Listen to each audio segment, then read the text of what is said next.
acutely, we need these things, these vitamins and herbs that turn up our immune system. But long term, we need the depths of the immune strength to be this metabolic strength. So I think the next big wave, and that's why the 30-day reset, that's really an immunological reset. And so the next wave of it for long-term health is going to be metabolic health. Welcome to the party. I'm your host, Luke Story. Today's sponsors are paleovalley.com for some incredible little meaty snacks, earthechofoods.com/Luke Story for their fantastic cacao product, Cacao Bliss, and then for some red light therapy, our friends over at juve.com/Luke. Our guest today is none other than Dr. Christopher Shade. He's a PhD, founder, and CEO of Quicksilver Scientific. What's cool about Chris is that he specializes in the biological, environmental, and analytical chemistry of mercury in all its forms and their interactions with sulfur compounds, particularly glutathione and its enzyme system. But wait, there's more. He's not only one of the most real and irreverent leaders in the health and wellness space, he's also a rare combination of very high intellect and equally high humor. So I always have a great time talking to Chris Shade. He's a wild man, and he's also brilliant. And you'll key into this throughout the interview. And also now would be a great time to warn you that there is an abundance of adult language on this episode. So be mindful of the little ones in your vicinity if that's a concern. This is episode 375. It's called The Detox and Immunity Tools They Don't Want You to Know About. And if by the end of this conversation you want to get your paws on some of the super chronic formulations Dr. Shade created, you can get a 10% hookup on your first order with the code STORY10 at quicksilverscientific.com. Quicksilverscientific.com, STORY10 is the code.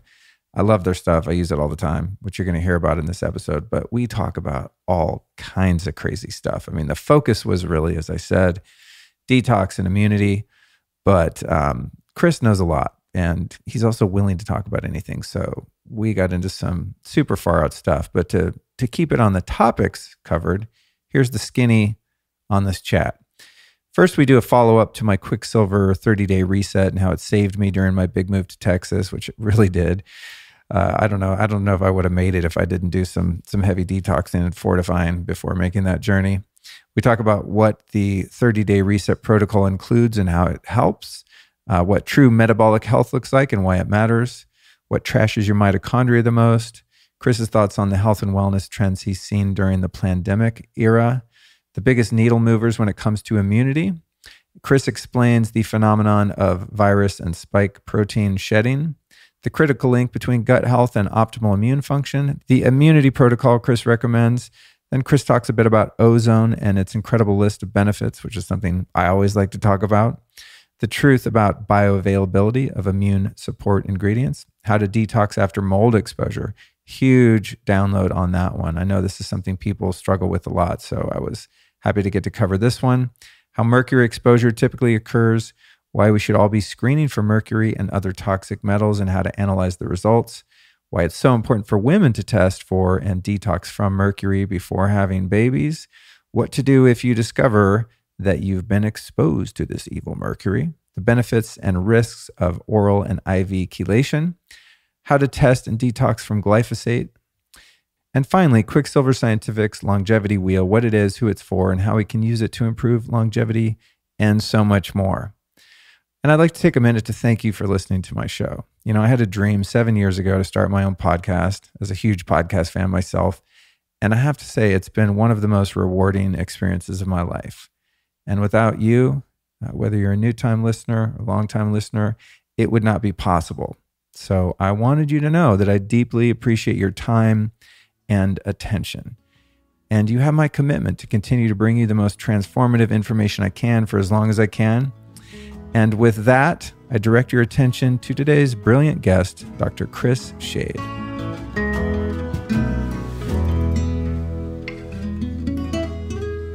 Chris Shade, what's up, man? Well, I'm just coming down to Austin, get out of my bubble up there in Boulder and see the world and see you. Nice, dude. Welcome. It's good to see you again. Oh, it's great to see you. And thank you for coming to do it in person.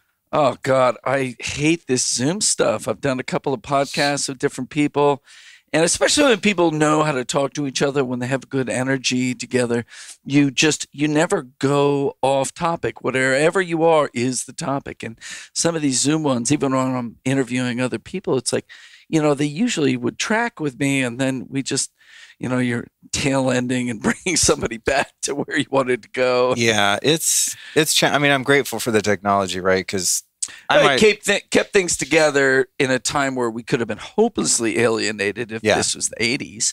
Yeah.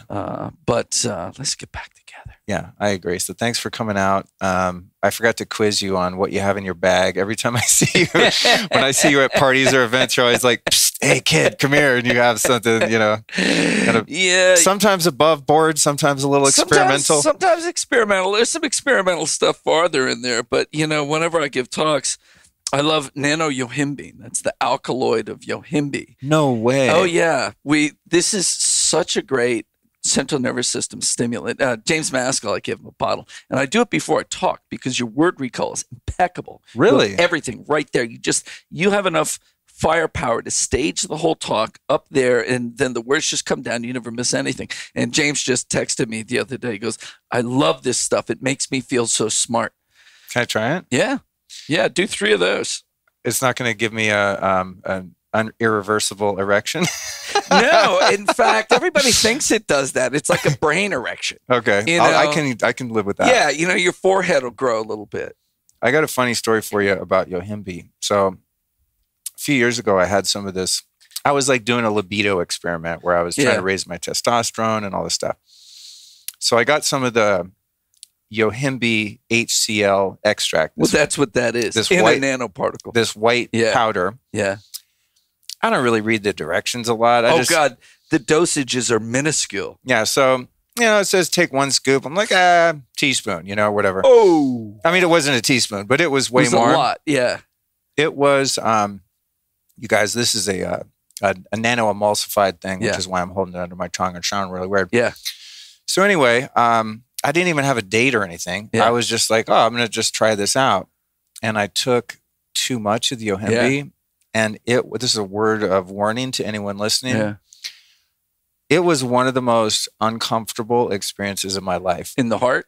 Just my whole body. I lived close to Cedars-Sinai. Yeah. I almost drove myself to the ER because I was so uncomfortable. So I started taking charcoal, went in the sauna. Yep. I mean, I was like, I got to get this stuff out of me. And it lasted for a while. It was one of my worst experiments. That's why I don't sell that. So you just took about 10 milligrams, right? And whereas when you took that teaspoon, you probably took a couple grams. And the reason I don't sell it is because it has a narrow therapeutic window. 1 pump of that feels pretty good. 2 feels good. 3 feels great. 4, you start feeling a little weird. By 5 or 6, you're sweating, your pupils are dilated, your heart is pounding. And so that narrow therapeutic window, people screw up with it. Like, if 1 scoop's good, 10's better, And because it quickly goes into being way too much of a stimulant. Yeah, that was a bad move. Yeah. Unfortunately, I didn't learn my lesson, and I've had some similar experiences. I mean, part of it's just being an immersive journalist of sorts and being a guinea pig and pushing the threshold of things so I can tell the audience, like, hey, don't do what I did. Yeah. Sometimes it takes 5-6 hours, sometimes 2 days to come out of it. Yeah. So, word to the wise there. What was the other thing you were pulling out? Oh, well, this, that's NAD Platinum, but for the road, I mixed NAD Platinum, the 1, and our new membrane mend, which is PC with astaxanthin and tocotrienol. Oh, wow. And so like those, I would take all 3 of those and, I was just carrying on. So I just blended it all together. Nice. Nice. What was the other one that had a homemade label? Oh, this is a bunch of adaptogens that are part of the root of the new product that we're doing that has the astragalosides in it as well. But there's jagulan, ashwagandha, licorice, and 2 types of ginseng. One is a fermented Korean ginseng, and one is regular red ginseng root. You want to try some of that too? Yeah. You're gonna see it's fucking jacked. Is it? Yeah, with ginseng, especially the Korean, and you'll be like, whoa! All right, so we're gonna dose some of that. Wow, so fun. I'm glad I mentioned, wow, The ginseng is strong. Yeah, we're not kidding there. It's not like when I was a kid, we used to go to Chinatown in San Francisco, and they'd have those little bottles of a root, Yep. And it had the flavor, but I never noticed any discernible effect. They probably extracted the damn root and then dumped the extracted root in the bottle, and then so you end up with some fiber and sugar water. Yeah, that's what those tasted with. And then there was those little ampules you'd crack off. Oh yeah, I forgot about those. Yeah, old school Chinatown stuff. All right, so where do I want to start? I want to catch up. I did your 30-day reset. Oh yeah, yeah, right before I left LA, and it was my first cross-country move. First move with a fiance. Again, guys, sorry about the voice there. I'm like, so this is an immersive experience. Yeah, I'm like, you got to give a really long answer so I can let this absorb. So, hellacious move. I mean, I'm a pretty calm guy. I meditate. I do all the things. So moves are trauma. But it was a lot. And so right before the move, I had the inclination.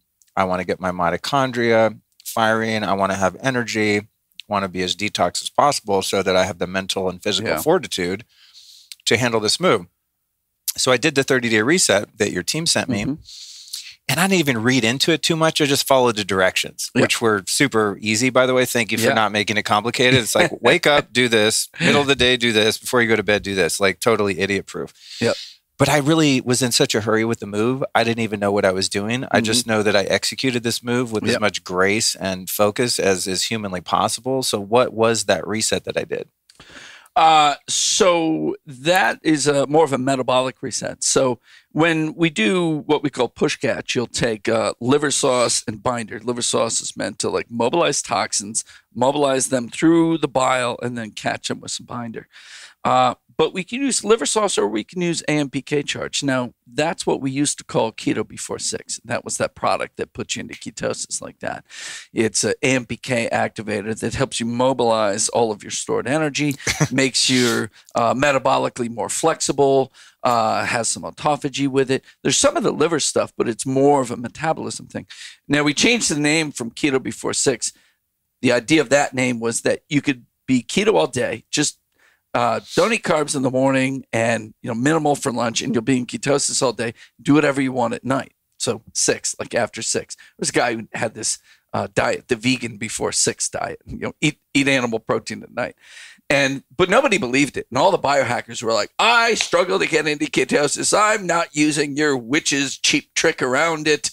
And so we couldn't sell it. So we changed the name to AMPK charge. And now it's just an AMPK activator. Now everybody buys it. Oh, that's funny. I didn't realize those were different. Because they're the same. Yeah. They're the same goddamn Because I have both at home. And in the morning I take both. So I'm probably taking like a double dose. You're like, boy, they taste similar. But to the point of that ketosis thing, because I find ketosis really difficult because it's like carbs are in everything everywhere. Unless you're carnivore, it's like I don't know how people really do it. Yeah. But I did have a friend in LA. I think they're a Quicksilver distributor at OsteoStrong. My buddy Frank and Sarah, and he got the keto before 6. Yeah. This is maybe a year ago or something. And he's like, and he does, quantification and stuff. I don't do that much of that. Yeah. The ketone blood thing and all that. He's like, dude, so I got this product and we were talking about how hard ketosis is. Yeah. And he's like, so I got it and I tested it out. And he said, so I took it and then whatever it was, 20 minutes later, ate a slice of pizza and stayed in ketosis. Yeah. And I'm like, what? Like flour? Flour's totally. Like, you might as well be eating ice cream, And he's like, so then I took it and ate a whole pizza. This is him. And why would he lie to me? He's not trying to sell me anything. And he goes, I ate a whole like small size pizza and remained in ketosis after that. I'm like, what? So that's when I started doing it. But then I started doing it and eating like ice cream and cookies and shit.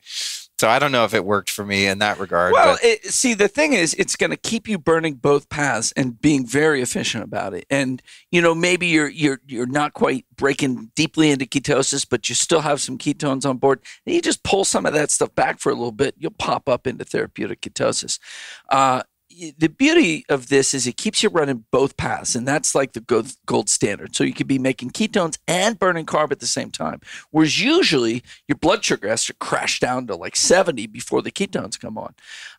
And because then your body senses you're running out of sugar, and then it calls for more. And that calling for more involves moving sugar out of the liver, moving glycogen out of the muscles, converting it to sugar, increasing glucose transporters, and then mobilizing your fat and turning them into ketones. But here you're doing all that at once. So even if you're eating carbs and taking this, you're still more metabolically efficient. So that's a part of the 30-day reset, is to make your body a burning machine, not a storing machine. Because that's, we usually are only intermittently exposed to lots of carbs as an evolutionary species. And when we have those carbs, then we start storing things in. And that's when you lay down fat and all these things. And so this is just keeping you burning, keeping autophagy up, and just making you very efficient. And that's part of the 30-day reset. Now, because you're burning fat and mobilizing fat, you're also mobilizing fat-soluble toxins, which is why we have you take the binder as well. And then we put, I don't remember, did you take glutathione with that? Yeah. Yeah, so glutathione is to help you. So this is detoxification and metabolism at the same time. And then there's NAD building too. So that's build up mitochondria. So the AMPK charge is hitting AMPK, it's hitting autophagy and mitophagy, and it's hitting sirtuins to enable, especially if you do a little intermittent fasting, to enable mitochondrial biogenesis. That's all working with the NAD building. The NAD building is the basis of sirtuin activation. Then these things like resveratrol and quercetin are hyperstimulating that. But there's also things, there's senolytics in there like quercetin and resveratrol. And so you're hitting a lot of different bases through senolytic activity and through autophagy to clean up old, whole bad cells and cellular organelles. One of the things that's always interesting to me is, what mitophagy, that's eating old mitochondria. And then the flip side of that is mitochondrial biogenesis, and that's making new ones. So how do you know which are the bad mitochondria and which are the good? And it comes down to the membranes. As the membranes get depolarized and damaged, they get little markers on them. And then the body knows when it's doing autophagy and it's building these little liposomes within a cell that it puts all these enzymes and acids into to break things down. And it engulfs these bad mitochondria. And then if you're doing everything right, you'll make new ones as well. And so that's how that system's set up to detoxify and increase metabolic efficiency at the same time while building mitochondrial health. And that's the reset from a little dull and cloudy to clear all that up and shine all that metabolic machinery. Well, whatever it was, it worked, because I mean, I'm looking back, I don't know how I didn't have a breakdown during that move. It was a lot, dude. It was a lot. Even just getting out, the driving even, you know what I mean? Just getting smoked from just driving, from LA to Texas. And I had this, we hired proper movers to pack and take a semi of all the stuff. But there were things we needed immediately in our apartment because we're doing renovations. So one of the things that I put in the back of the trailer, we towed a little U-Haul trailer, was this freezer full of grass-fed meat that I had. Oh, yeah. And the movers wouldn't take it because it's perishable. So wherever we stopped, I had to find a place to plug it in, because it didn't go bad. I didn't want to waste, I respect the animals, honestly, and the money that, the animals cost. And just little things like that, just weird stuff you don't think about. Trying to keep my plants alive. They wouldn't take the plants. So, I have to open up the U-Haul and give them some sun. I mean, it's just this whole thing. And I'm like, oh my God, if I hadn't have been in good shape physically and mentally, it would have been a nightmare. But it was actually pretty fun. So thank you. We tuned you up enough for that trip. Yeah. So thank you for, the secret sauce there. It totally worked. On that note, I guess you kind of, broke down metabolism in a way, the mechanisms, but zooming out in a bit more broad sense, what is metabolic energy, metabolism? What are the metabolic diseases that tend to come into play when you don't have a healthy metabolism? Yeah, so this all comes into the fed and fasting state. And fed and fasting is really carbs more than anything. because of their insulin generation. Secondarily, proteins, and then fats. In fact, you can eat fats and not change really this fed-fasted ratio. And in the middle of this yin and yang and fed and fasted is a switch called AMPK. So now zoom back out. What does that all mean? So as we're evolving as a species, we're hunter-gatherers, and we come upon, here's a bunch of plants and all the seeds are blooming now. There's fruits there. We're going to gorge. We're going to eat all that stuff. And there's a lot of carbs then. And those carbs create insulin. And insulin drives an anabolic switch forward. And that switch is called mTOR. The mammalian, mTOR, the mammalian target of rapamycin. Now, it's a funny name and has nothing to do with its metabolic activity. It's because they were using this drug called rapamycin for certain cancers, and it worked really well, and they were trying to find what switch it was working on. It was working on this switch that they came to call mTOR, that when it was blocked from going forward, it pushed the body into autophagy, or self-eating.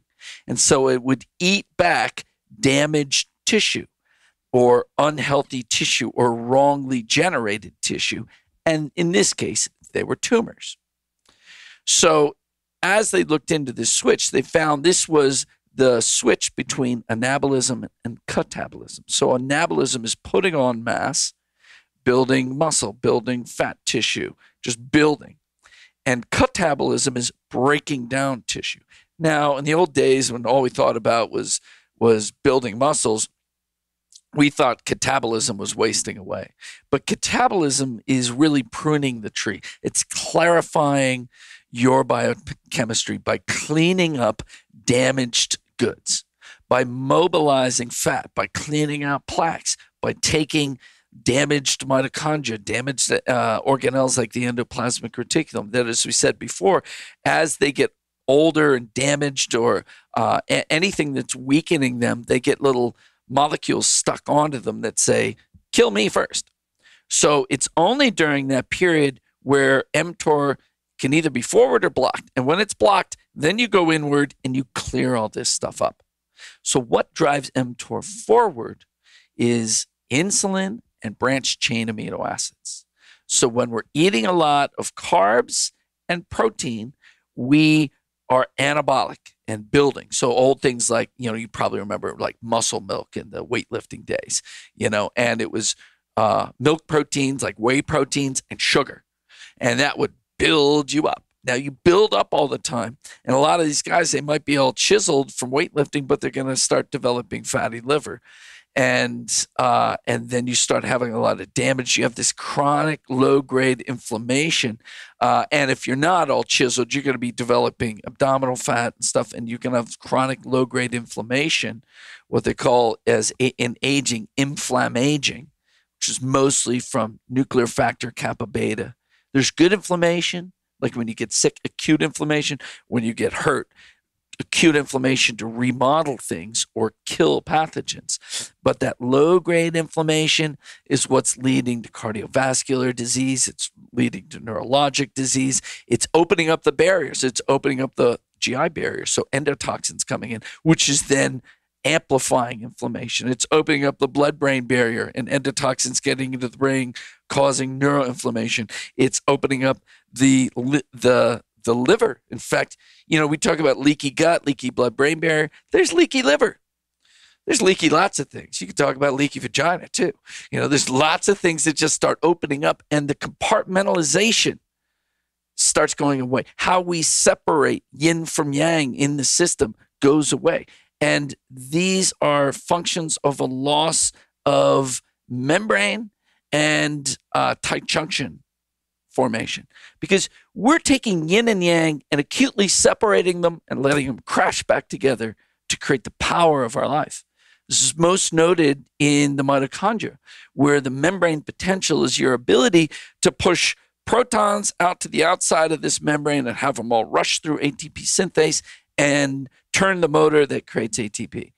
And when the membranes get weak, you can't create those gradients and let them discharge, create them and let them discharge. Those gradients, they're like, it's the membranes are like capacitors with an electrical gradient across them that builds up and then sparks and discharges and drives some sort of enzymatic reaction in the membrane. So you're losing that ability to do that. You're losing this barrier function, and everything's bleeding into everything. You know, in the Tao of the yin and yang of our biology, it's acutely separated white and black, interlaced, and you might think it's gray, but it's not. It's interlaced white and black. And whenever that bleeds into true gray is when we lose all our power. We start going down the tubes. And you see it as a loss of membrane function, a barrier function. And AMPK and NAD activity with the sirtuins that go with it are reestablishing all of that. Reestablishing polarity of the membranes, reestablishing the strength of the tight junctions, so everything is remaining separate, and you're getting that crashing together of yin and yang into power and not into diffusion. And how do we do that? How do we activate AMPK? Because that is a beautiful and romantic story of the biology I just painted. And where do we do that? You do that. AMPK is activated when you carb restrict or fast or use AMPK activators. The AMPK activators are lots of different phytochemicals. In fact, almost all the good chemicals out of a plant are AMPK activators to some degree. Some are more powerful than others.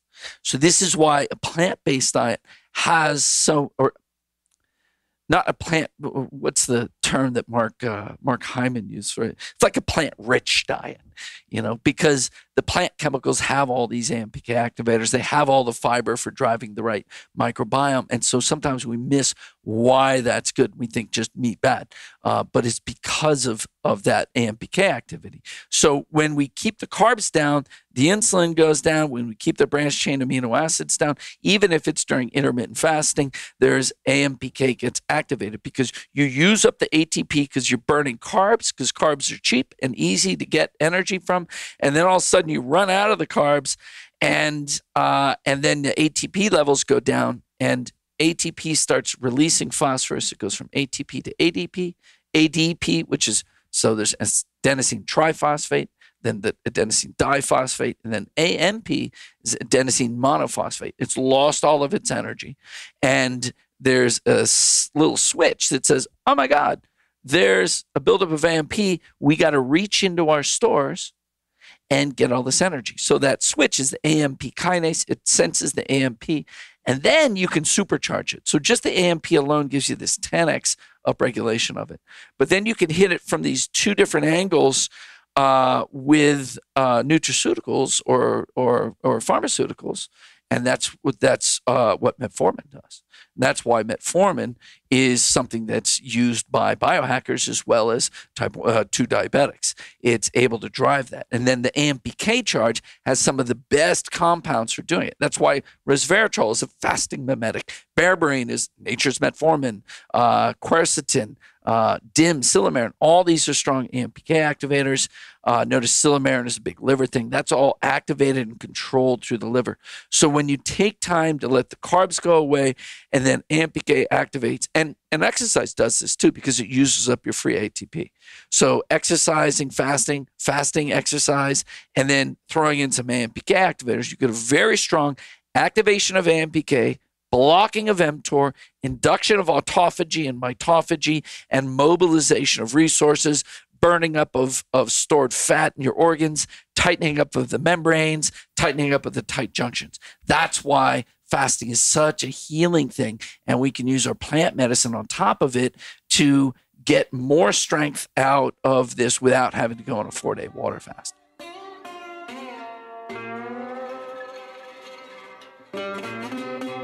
If you listen to this show, you're probably like me. You do your best to eat a clean, healthy, organic diet.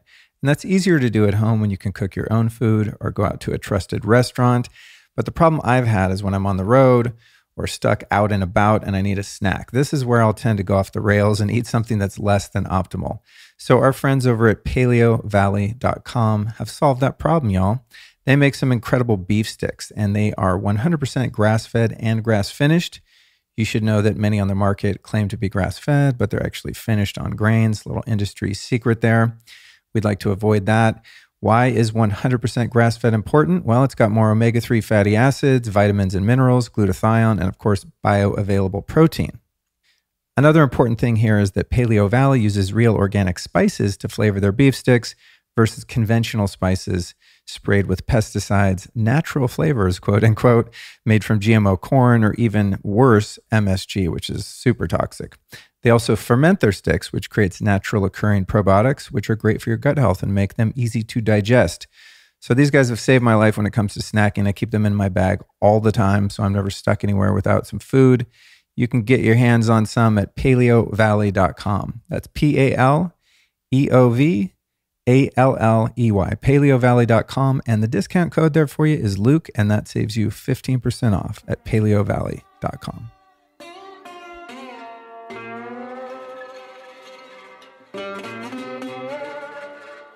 Yeah, I've been toying with the idea of doing a water fast. I used to do juice fast a lot when I would get sick 20 years ago or something, 10 days, 20 days. Yeah. And then I kind of stopped getting sick, so I gave up on it because my appetite... Me too. I was like, I guess I don't have to fast. My appetite would go away, and it made it easy to fast because I didn't feel like eating, Wow, there's so much to unpack there. I think anyone... Yeah, I went pretty far there. That's okay. And then we get tied around to membranes and Bruce Lipton. Ooh. That gets my attention. Yeah, I'll remember where I wanted to pick up. Go ahead. Yeah. Oh, well, and I didn't even talk about membranes and intracellular and cell-to-cell communication. So when Bruce Lipton talks, he talks about the membrane being the brains of the cell, the membrane. And so traditionally it was the nucleus was the brains of the cell because it had all the codes for all of the programs that you can run. And the programs that you can run, meaning I can have high metabolism, I can have low metabolism, I can be regenerative, I can be making clotho or a regenerative thing, or I'm not making clotho. These are all things that you unpack out of the nucleus that are programs that you can run.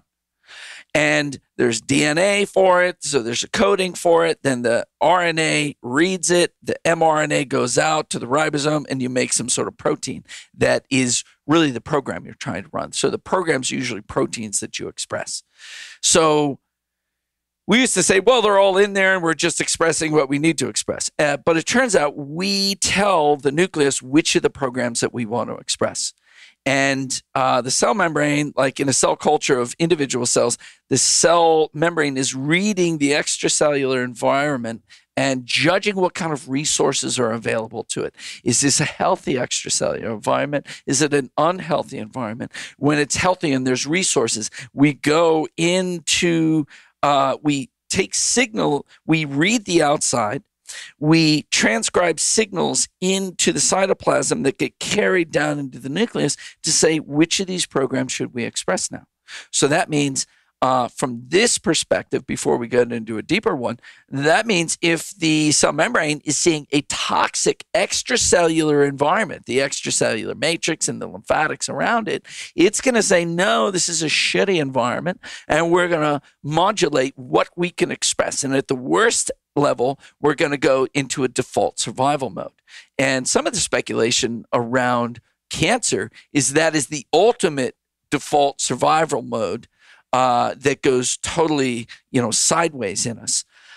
So when there's poor nutrition available in the matrix, when there's a toxic load available in the matrix, when the matrix is acidified and stops its ability.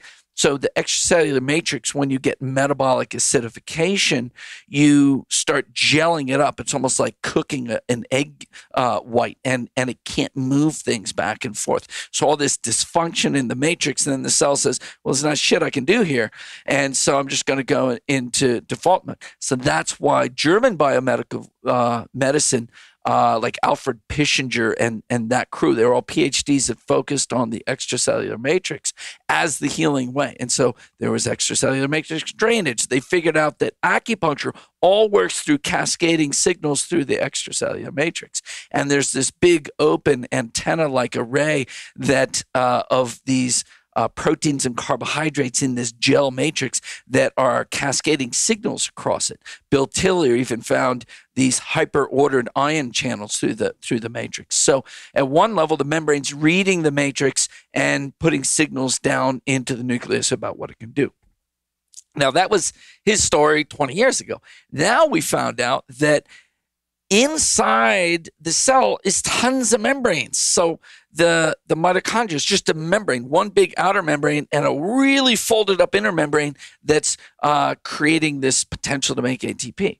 The endoplasmic reticulum is vastly folded layers of membrane, harnessing that membrane potential to drive all these enzymatic reactions that are in the membrane. In fact, all of your hormone translations from cholesterol down to pregnenolone, out to the adrenocorticosteroids, down to the sex hormones, all those transformations take place in either the mitochondrial membrane or the endoplasmic reticulum membrane. About 30% in the mitochondria, 70% in the endoplasmic reticulum. And almost all the proteins are made on the endoplasmic reticulum, just membrane. Then you got the Golgi apparatus. That's making proteins that are mostly being dumped into the extracellular matrix for the fibroblasts to pick up and weave the matrix, weave the structure of the extracellular matrix. And then we find out not only is that all happening, they're all exchanging signals.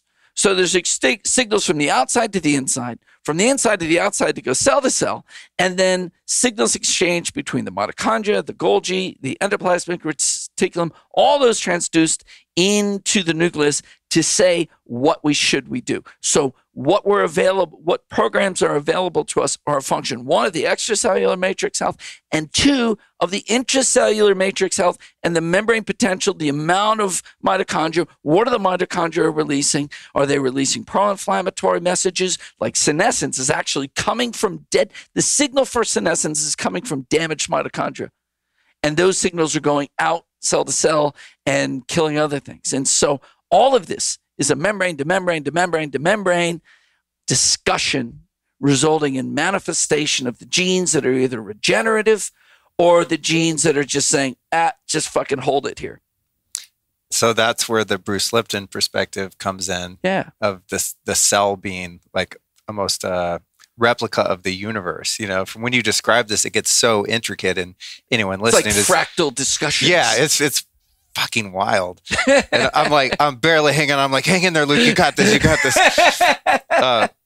One thing that comes to mind, though, I just have to ask you this. It's so interesting. I interview so many different types of people with different ways that they think and take in information. I find talking to you is so fascinating because when you talk, it's like I'm wanting to see a whiteboard. Yeah. You know what I mean? Like my mind's going, I need to see the drawing of this in order to understand it. So how do you study and how do you retain the information you learn? And, obviously you're passionate about just understanding the nature of biology, right? But like, do you go and study just scientific journals after journals after journals, take it in? Do you write things down? Do you have notes that you keep? Like, how do you build this model that you just laid out? Yeah, so eloquently? It's a great question. I think slides are my medium for remembering things. I do write some things down. I do, diagram out, not as much as I used to. I used to use pen and paper more, but now I give so many talks where I'm giving lectures, I'm sort of documenting things on slides. And because I say it so often, I'm able to retain.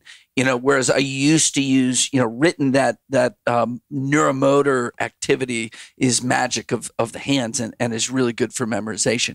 But now that I'm sort of building on these dynamics, it's a lot of it is been retained, and I'm adding layers of understanding to it. And then, if you look at my libraries, whether it's at work, it's much more strongly science dominated. But at home, it's all mystical. It's, Dzogchen and Vajrayana Buddhism, non-dualistic, Advaita Vedanta. It's Kashmiri Shaivism. There's Taoism, a lot of that. And there's this idea, like, what are we doing when we're doing Qigong? We're creating this resonance. We're trying to create this resonant strength in the system. And in the epigenetics that are part of our mind frame, and whether we have resonance in our system or dysresonance in our system, we'd see that these are probably ways that we strengthen manifestation through consciousness moving through membranes, and consciousness affecting to either cohere us or discohere us. Because as I go through this, I see the breakdown of the membrane and the separation structures, the breakdown of the separation of black and white into these finely interleaved black and whites, and it breaking down into gray. And I see that in our meditation practice, in our qigong, in our movement. What do? We're finally creating discrimination, like on a neurochemical level. What are the problems that we have with stress? When we get way into sympathetic, we see everything as a danger. We're not having discrimination in what's a danger I can act on, and one I shouldn't act, like this is mild, it's not a big deal. And we start acting on everything. And then we start getting into this sympathetic stress. And now we're in fight or flight. And fight or flight is antithetic to regenerative medicine. It's putting all of your energy into getting away from something and nothing into repair. So the outward and the inward, you're all outward and you're all freaked out about everything.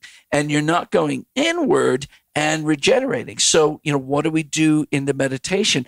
We're sitting in our inward space. Now, hopefully inward and outward are actually interfusing, and our awareness is opening up, so we encompass more of the space around us while we calm down our inner space and let our neurotransmitters stop hyperreacting to everything. So I believe very strongly, and as I go on further and I get a little bit separated from having to run every everyday thing in my company, these are the things that I want to develop out programs for, and people like Rudy Tanzi have done some of these things with Deepak Chopra, where you put people into retreats and you look at brain function. But I want to look at, membrane function and all the biochemical function, and how easily we toggle back and forth between different biochemical regimens when we're given more time in retreat and in these type of reset things. Well, in that part of your dialogue there, it immediately brings to mind the work of Joe Dispenza. Having been to a couple of his retreats. I've heard that name. What does he do? Joe Dispenza is a teacher of consciousness, meditation, similar to Bruce Lipton's work. Right. Just created a model and practices around that model. Right. And in his retreats, it's really fascinating. I've been to two of them, just life-changing. Just the closest thing I've ever experienced to a plant medicine, just completely sober, sitting in a room, doing breathing exercises, guided meditations. And one of the things that he does is very interesting is he has a whole team of scientists in the back of the room, at least pre-COVID. I don't know if he's doing this now. Yeah. But over the past 20 years or so, he's had all these scientists quantifying brain waves, HRV, blood work, et cetera. Right. And during the exercises, he, over the years, keeps reiterating on the model and on the practices because he sees the quantification of, oh my God, that's great. This person just went into, 400 standard deviations above normal high gamma. I mean, people are having like supernatural experiences just sitting in a chair doing stuff, Perfect. Another thing that's interesting about that, and it speaks to your kind of inner and outer landscape here in terms of how consciousness affects biology, is he has people practicing his work in the retreats and at home in their lives that are reversing irreversible diseases. Perfect. The things where tumors are disappearing. I mean, crazy shit that's totally unexplainable from the rigid Western paradigm Right. of what we can see is real and what we can't is not. Yeah. And so then I think a lot of these switches have this ability to flip with just the resonant space that you're on. And that's, I think when we're really in a good, healthy flow state, we don't have to intervene so much. These things just happen more naturally when our psyche is more. That's why I think you're going to see people really sick over the next couple of years from this massive stress out of the last 2 years, that those switches aren't going on and off. We're not going in the right states. And so, and then I see, big blending between taking the right nutraceuticals and the right practices to really hone and really get at the highest levels of our healing and regenerative work. I've been into making superfood and super herb smoothies and elixirs for many, many years. And one thing that's always been a bit problematic about it was sourcing the individual ingredients and making sure that they're of the highest quality and then putting them together in one drink that doesn't taste disgusting. It's been a lot of years that I've been working on this, and I don't think I've perfected it. So I was extremely ecstatic when I connected with this brand called Earth Echo Foods and a product they make called Cacao Bliss. Because what they've done is taken some of my favorite superfoods and put it in a pre-made powder that I can simply mix or add into any other drink. So in this powder, we of course have raw cacao that supports your body's natural ability to regulate blood sugar, also keeps you satiated and reduces the number of carbohydrates you absorb. Turmeric, which we know fights inflammation related to physical exercise, improves digestion, provides pain relief, dissolves stubborn fat, and even soothes anxiety and stress. Then black pepper to maximize your results by increasing the bioavailability of the turmeric by up to 2,000%. Now we've got MCT powder to help you feel satiated longer with those healthy fats, making it easier for your body to release stubborn fat deposits. Cinnamon to further improve your body's ability to digest glucose and reduce your desire for sugary sweets, which I have a lot of. Then we've got monk fruit, which satisfies your sweet tooth as well as sugar with 0 calories and no ill effect on your blood sugar. Coconut nectar that acts as a prebiotic and feeds the healthy gut bacteria in your lower intestine. Then we've got lucuma, which adds a delicious caramel-like flavor and also adds a wound healing property to the drink. Then they've included some mesquite, a sweet and nutty superfood that doesn't cause blood sugar spikes and helps to boost your immune system. And finally, last but not least, some Himalayan salt, which adds to the flavor profile and also contains over 84 minerals and trace elements while helping to balance your pH levels. So this drink is incredible. It's really good for you. It tastes delicious. It's like candy without the candy. If you're ready to check it out, which I hope you are, here's what you do. Go to earthechofoods.com/LukeStory. That's EARTHECHOFOODS. earthechofoods.com/LukeStory. The code there for your Cacao Bliss is Luke15, and that saves you 15% off. So you're looking for Cacao Bliss at earthechofoods.com/LukeStory. I think that's what's interesting about your work and perspective is you seem to be rooted in the Eastern medicine, right? Yeah. You put Chinese herbs in your formula, but obviously you're deeply scientific and you're a researcher. Yeah. So I think that's the way forward for us. Seems to make the most sense, where you're taking into account the whole entity of a person from the consciousness perspective and the biological perspective. And, and finding the value in both, because I'm sure there's a lot of people that take great supplements, exercise, have a clean diet, but haven't sorted out their emotional stuff and are going to show negative labs. Yeah. Right. And then there's probably people out there that are eating like a suboptimal diet, taking no supplements, but are meditating like a beast, and their heart's full of love and they're open and have great relationships and human connection and are doing great. Yeah. And that's, to really bring those two together, because I see, amongst the, the heavy meditators that I'm around, they need a little boost. They need some of the biochemical stuff. And then the biochemical people totally need a bunch of meditation. They need to sort this stuff out. A lot of biohackers are guilty of that. It's just like, I'm going to biohack my way to health. And they're fucking jonesing about their fight or flight over whether they're doing enough. Yeah. So that's an issue on both sides. It's an issue. But one of the funnest things is being rooted in a lot of the Chinese and Ayurvedic stuff, and they would group these things together and call them this kind of formula. And now that we're getting all this data out of primary research on what different plant chemicals do, it's like now I'm starting to make formulas. Yeah, now I've got some of the traditional tonic medicines, but I'm putting those together with something like resveratrol and berberine because I want to hit certain switches and isolating which of these different specific compounds in astragalus, say, is doing this. So we're able to really fine tune and know, all right, I'm going over after this switch and I want to make this energy, but I want adrenal help, and I can bring in a bunch of ginseng, and now I know that ginseng hits these switches, and I can bring in curcumin or resveratrol because I know it hits those switches too, and I can really design great formulas that have a strong biochemical footing. But again, I got a list of 50 things or 100 things that can be AMPK activators, but I know from grounding in Chinese and Ayurvedic medicine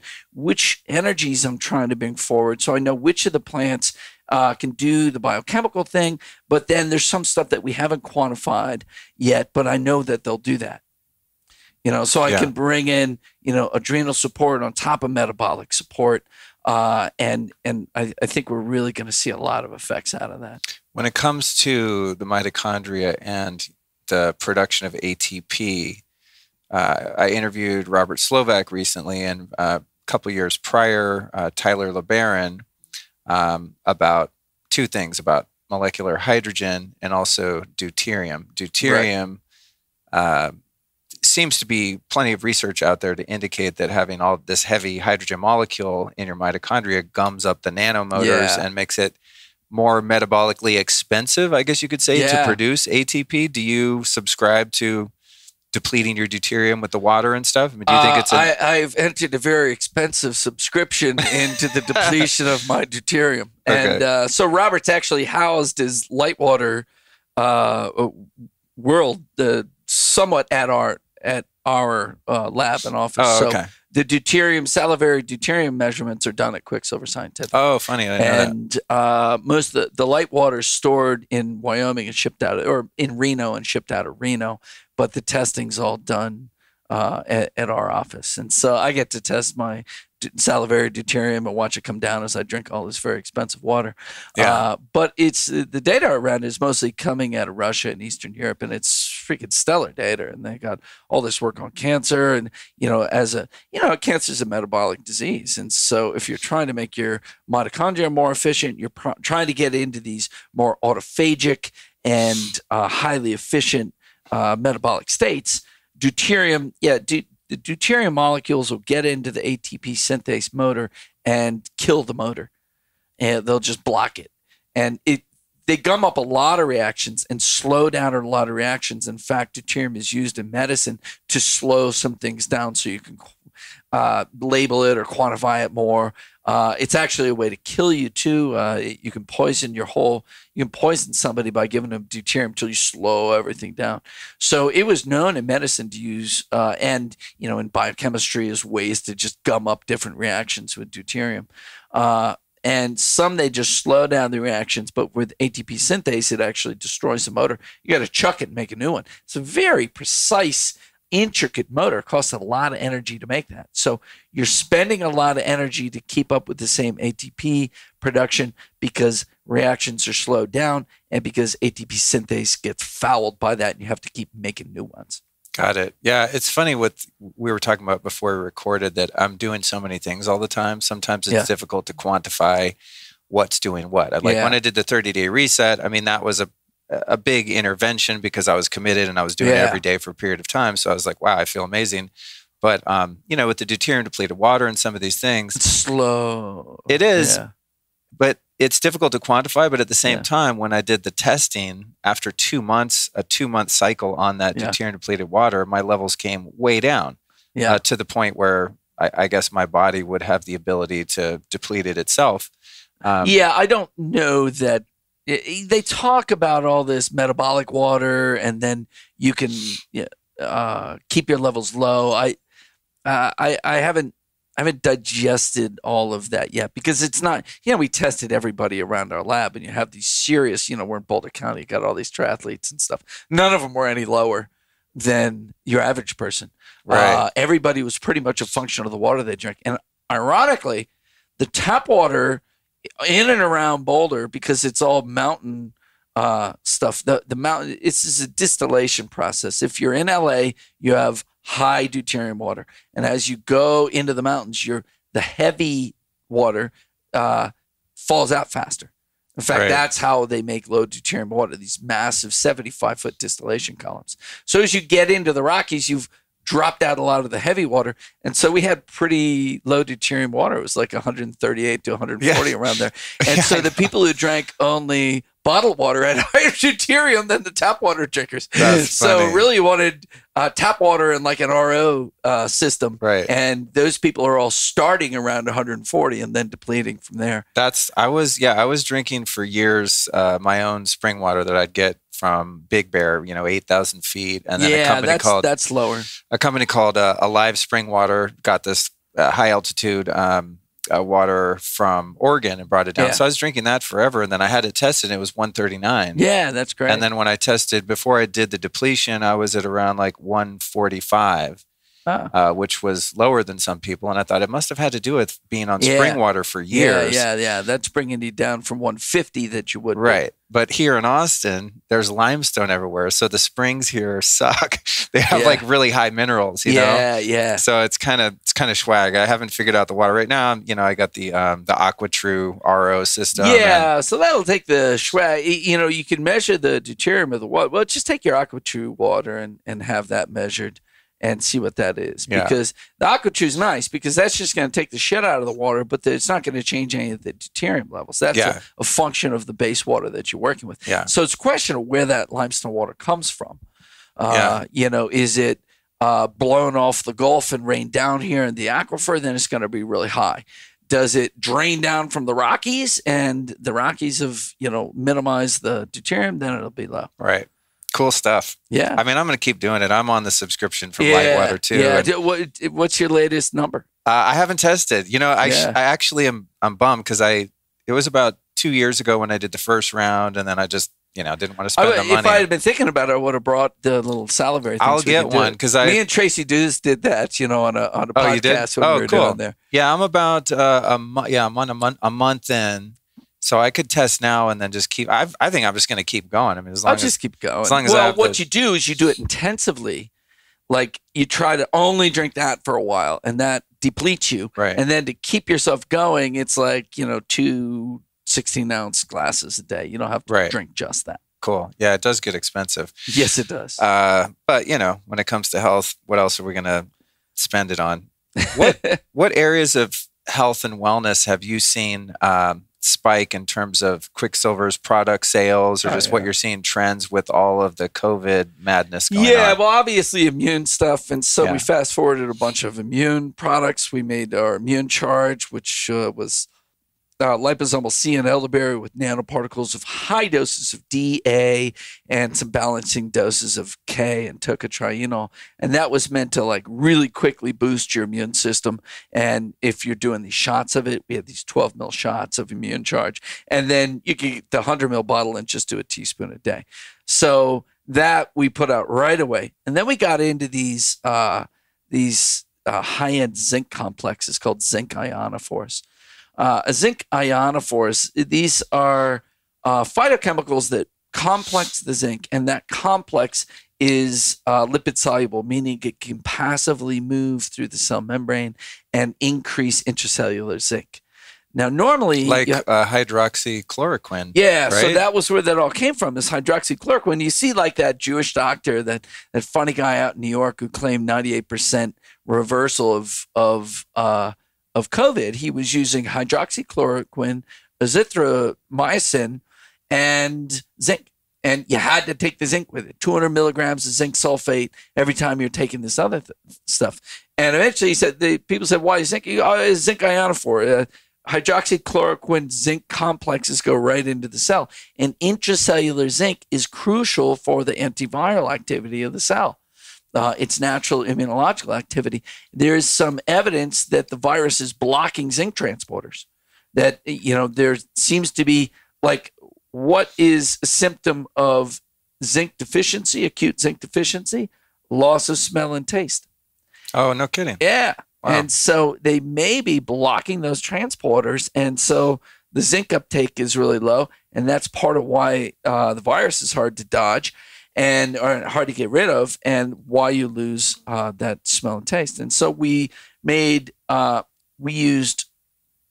nutraceutical compounds. We used, what do we use? Luteolin and quercetin and hesperin to make complexes. We pre-made the complexes and then evaporated them down into this lipid matrix that went into a soft gel, and it breaks open in the stomach and spontaneously forms these nanoparticles, and then you get those absorbed into the blood. So you have these complexes delivered into the blood, and then they can get into the cell. So normally when you're taking zinc, you first, the plasma levels of zinc go high, and it takes about 9 to 10 days to get the blood levels of zinc up. That's because basically the new red blood cells have to be born under high zinc levels, and then your whole blood zinc goes up. So what we found when we did a little bit of testing with that is you were instantly able to get red and white blood cell zinc levels higher using these ionophores. Now, some people just did the cheap route, and they just packed quercetin and zinc, and some used curcumin with zinc salts in a capsule and just hope that somehow this was all going to be formed in the stomach. But to really make that work, you got to pre-make stuff, then load it into the nanoparticles. And we saw the difference between those kind of products and this accurately made ionophore in the nanoparticle. And they weren't able to instantly affect zinc levels in the cells. And then we also made that in a spray, so you can a throat spray, so you can just coat your throat with it, and that'll help with your immune system in that crucial barrier area. Actually, there's all this sensing of the immune system that goes on in the back of the throat. In fact, there was a guy, I think this is available, I'm not sure if it is. He was making low dose interferon, and you'd spray it. He would call it homeopathic, and you'd spray it in the back of your throat. And he was an old physiology guy from the vet medicine world. And what they knew there is you produce, when you're under an immune threat, you produce interferon in your nose from sensing in your nose from the microbes coming in. You produce interferon, it goes down the back of your throat. That's part of the light postnasal drip. And the interferon activates sensors in the throat and turns on your whole immune system. Really? Yeah. Trippy. Yeah, God, yeah. the body is so freaking weird and brilliant. Yeah. So giving trip. the immune system that extra zinc in the back of the throat is really wild. And we didn't know how, amazing it was going to work, but people just flood in. I've seen it myself. I came back from Miami, first show out, I had a ripping sore throat. And it's just pop, pop, pop, pop, pop, oop, gone. Wow. My son got COVID out of college, and he had a ripping sore throat and a headache and pop, pop, pop, pop, pop. Day, the throat's gone. Wow. I got to go to the COVID dorm still, but all the symptoms are gone. Wow. Yeah, he just did that in the immune charge, and it was just done. Wow. Epic, man. What are some other things? I know right now people are, definitely concerned about immune system. So it's not just immune health, it's metabolic health. Who are the people that get sick from COVID? They are the people who have bad metabolic health. So it's diabetes, high blood pressure, heart disease. Those people that, they talk about that ACE2 receptor that the virus goes in through. So they all have compromised ACE2 systems. So there's ACE and ACE2. ACE drives up blood pressure, ACE2 drives it down. And it's the ACE2 part that's damaged with these people that have metabolic problems. And it's already on the edge, that whole system that controls blood pressure. And then when the viruses go through those they go through those those sensing molecules there, and they damage them even further, and they go even further down the tubes, and then this inflammation runs away. So metabolic health is a key part of having immune health. And so there's all these overlaps here. And so having a good metabolism is going to make you, one, even if you get the virus, it's not going to get in so deep to you and cause so much inflammatory problem. A lot of that's because you have better inflammatory control. And two, part of that metabolic problem is around AMPK. In fact, all of it's around AMPK. And your failure to be able to induce autophagy very easily. Because the deepest levels of immune health involve xenophagy. Xeno is something foreign. So that's why xenophobia is fear of foreigners. So xenophagy is eating things that got into your system.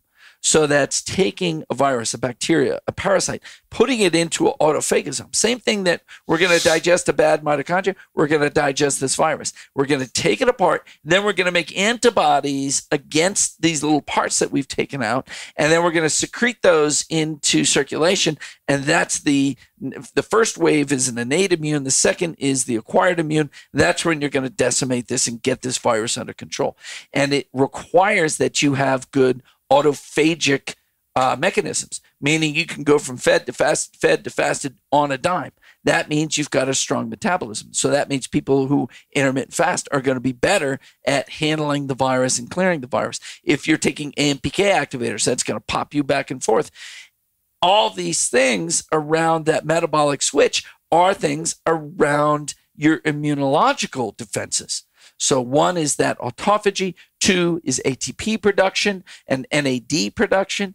The immune cells that are going around and killing things, they're using a ton of energy to generate all these pro-oxidants that are killing things, to be able to go and engulf things and kill them. They need energy. And that's what, one of the papers I like is NAD, the hub of the immune system, because NAD is driving the ability to create energy to do these things in the immune system. So metabolic health is all of those things. It's that going back and forth on your between the metabolic, the fed and fasted, activating autophagy, having ATP generation, and being able to mount an attack. So yeah, acutely, we need these things, these vitamins and herbs that turn up our immune system. But long term, we need the depths of the immune strength to be this metabolic strength. So I think the next big wave, and that's why the 30-day reset. That's really an immunological reset. Oh, interesting. Yeah. And so the next wave of it for long-term health is going to be metabolic health. It's no secret that 2020 was a challenging year for so many people. So this year in 2021, I'm focusing even more on my personal wellness routine and my overall mental and physical health. And one of the non-negotiables in my life is getting my daily dose of healthy light. So for years now, I've been using the Joovv red light therapy devices. In fact, at the time of this recording, I'm currently in Miami and don't have access to my Joovv red light therapy, and I miss it terribly. It's one of the things I'm really looking forward to in getting back home. Now, I have been getting some red light from the sun at dawn every morning, but I'm missing out on that superpowered Joovv action I get back home. So you probably heard me talk about Joovv before. It's spelled Joovv, and I use this thing just about every day when I'm home, and it has had an incredible impact on my health. So it's really great for your skin, performance and recovery, sleep optimization, hormone optimization. It's pretty incredible. It's essentially an element of nature, this certain spectrum of light that is harnessed through technology so you can use it anytime and also amplify it in ways that would not be present in nature. So as with everything when it comes to biohacking, I'm always looking to what are the first principles or laws in nature that I'm going to utilize to increase my health, vitality, and longevity. And Joovv would certainly be no exception to that principle. Now, Joovv's new devices are sleeker and lighter with all the same power you'd come to expect. So the new Joovv units have some really cool features like Recovery Plus mode, which uses pulse near-infrared light technology to give your cells an extra healing boost that optimizes the recovery process. They've also got a new feature called ambient mode, which uses lower intensity light to support your sleep and circadian rhythms and to help counteract all of the artificial blue light that keeps you up at night that might be present in your home. So the ambient mode is something you could just kind of put on in the corner, and it's going to nullify any little peaks of blue light in your life, which is very cool. So that's my take on Juve, but don't take my word for it. Go check it out for yourself. If you're looking for a new Juve, I've got some great news for you. If you go to juve.com/Luke, again, that's JOOVV.com/Luke, and use the code Luke, you're going to get an exclusive discount on Juve's Generation 3.0 devices. So go to juve.com/Luke. Yeah, I never thought, I guess I think about if you have low energy in general, that's when you tend to get sick, right? If you're sleep deprived, et cetera. So that's the metabolic side of it. That's the metabolic side of the weakness of your immune system. When it comes to NAD, now you guys use precursors to NAD, and then, people like me will go get a NAD IV, or I just found this amazing guy. You guys would get along great. Dr. John Lawrence out of Sarasota, Florida. He's got a company called Mitozen, and he formulates all of these different suppositories. Not a sexy topic. Yeah. But the thought there is, they're formulated. I'm more of an oral guy. More of an oral guy than an anal guy. So he's doing these high dose glutathione and NAD and a bunch of resveratrol and all the things. In a suppository with the idea that you're getting this slow release and you don't have to deal with the GI tract and stuff like that. When it comes to exogenous NAD, is there any risk of slowing down your own body's innate ability to produce it? Like, something like different hormones that people take, and you're kind of signaling to your body going, you don't have to make that anymore. Yeah, you make you take super physiological amounts of testosterone, more than your testicles are making at the time. It shuts down your testicular function. You stop making luteinizing hormone, follicle stimulating hormone. You stop making sperm, even though you make semen. So there are these examples of that. We don't think that that's happening with NAD, at least in the precursor field, but it is something that I want to look into very specifically. We're just starting to have the NAD analysis available. There's a place called Ginfinity in Georgia that's doing it.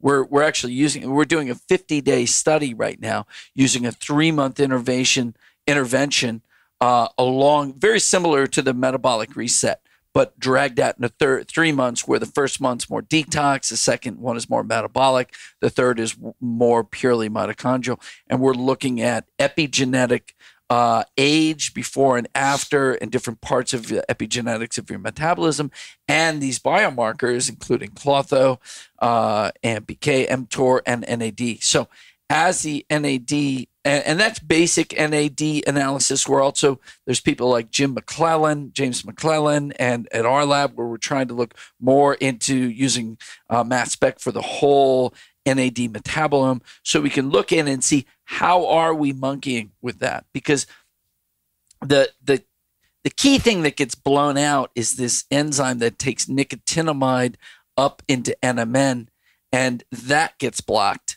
by inflammation. It's called NAMPT. And so we're trying to circumvent that by putting in NMN, nicotinamide mononucleotide, or NR, nicotinamide riboside, and that being enzymatically converted into NAD. And that enzyme that does that doesn't seem to get blocked so much. But we do that, or you go and you do IVs of NAD, but there's some questions around that, because there's no transporter to bring NAD into the cell. There's transporters to bring NMN and NR in. Used to be, they said NR is the only one with the transporter, but NMN has one too. But NAD doesn't have that, and there actually might be a bit of a cell danger response aspect of having all this NAD flood into your system, because it would say that you just broke up in a bunch of cells and released all this NAD. So some people worry about that. The early NAD, then there's balancing with methylation. So early NAD, you go and you take a couple grams of NAD, and, two buddies would go in and see which one can remain standing after. Because it just made you feel like absolute hell, and you'd like shit and piss yourself, like, oh my God, take it out, I gotta go to the bathroom. And everybody, of course, what does everybody say when you feel like shit? Oh, you must be detoxing, And on one hand, detox is limited by how much ATP you can drive. So if you're driving NAD, you're driving ATP, all of a sudden you can get rid of all kinds of stuff you didn't get rid of before. But a lot of the negative effects were imbalanced with methylation. So the way it works, NAD goes and activates sirtuins. It activates PARPs for gene repair. It activates CD38 for tight junction repair. Great. Now it's got all this energy built into it, and and it releases these high energy phosphate bonds, and you're left with nicotinamide. That's one of your forms of B3. So all this is B3 cycling, right?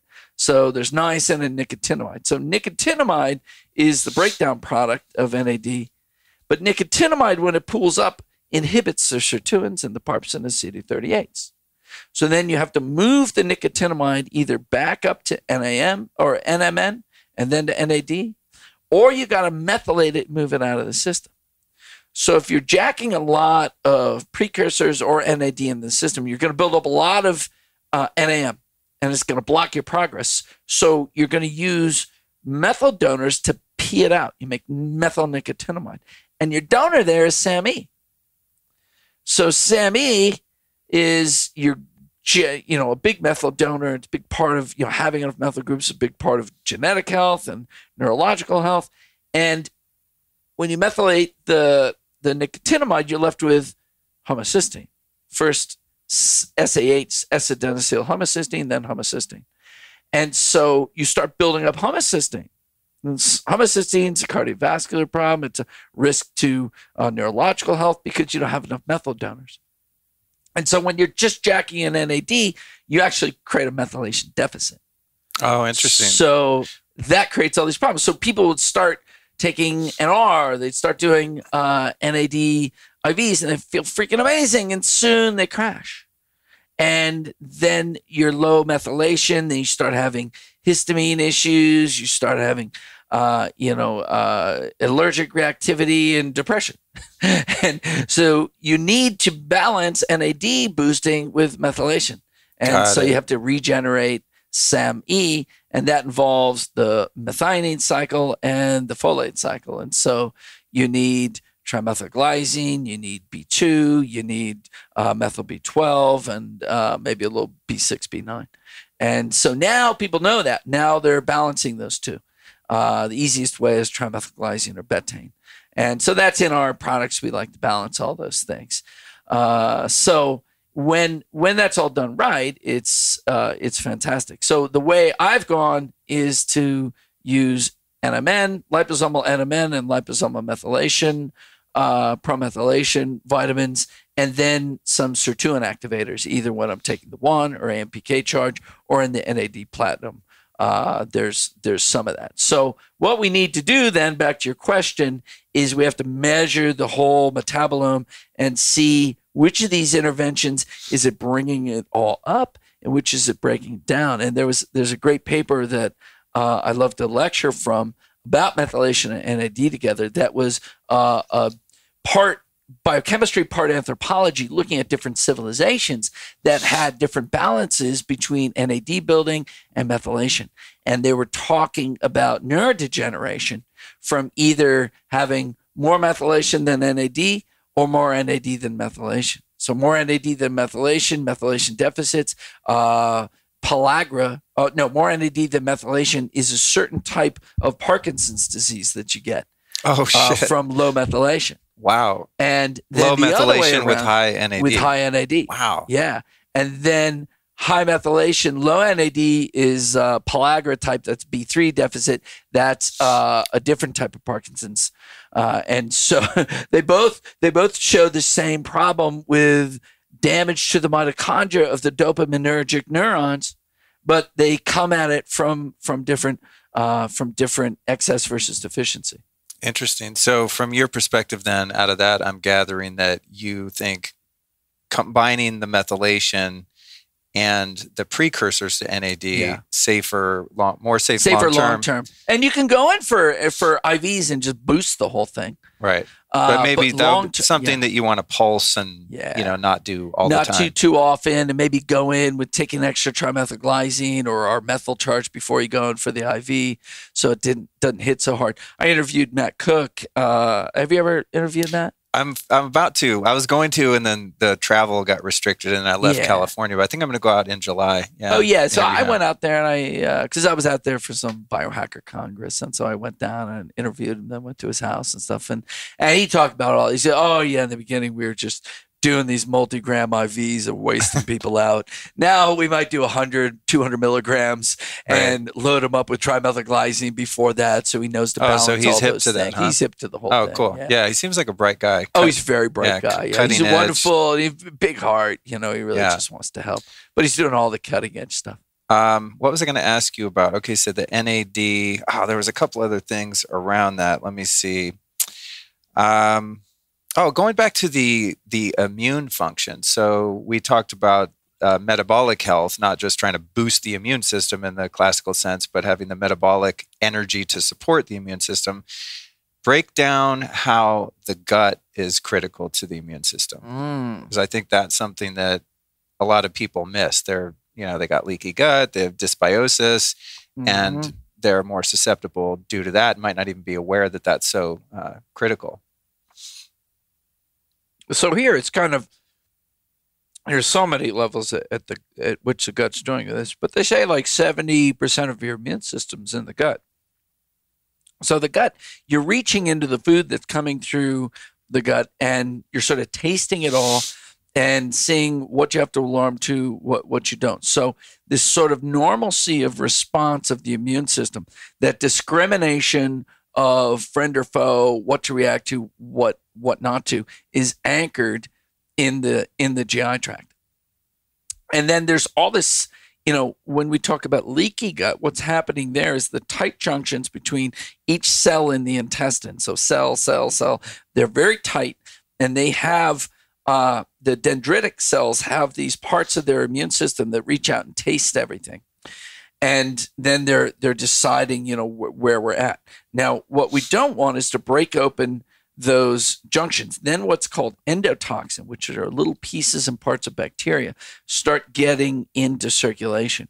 And they're pro-inflammagens. They're winding up inflammation. So then your immune system is on, talk about fight or flight. You've got your immune system in fight or flight thinking that there's a septic infection.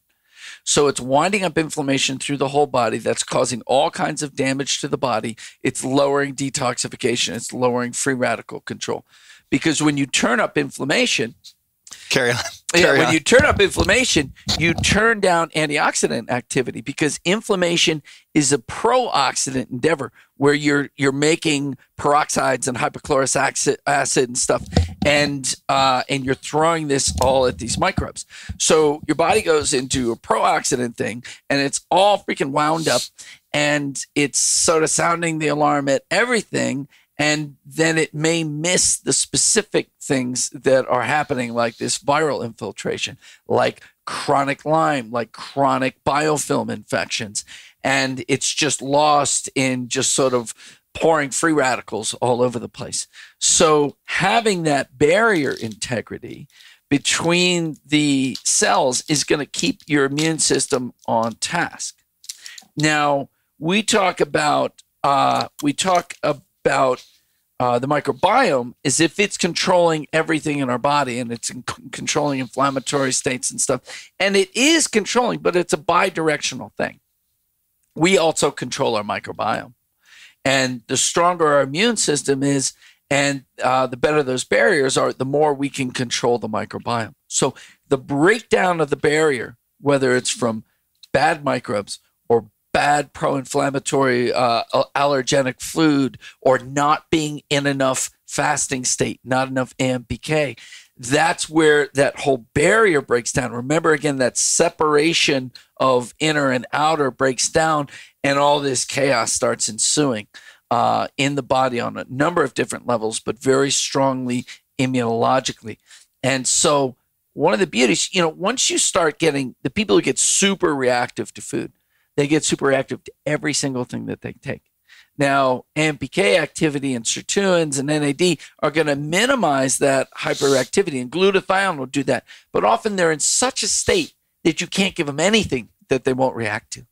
And the only choice then is water fasting. Really?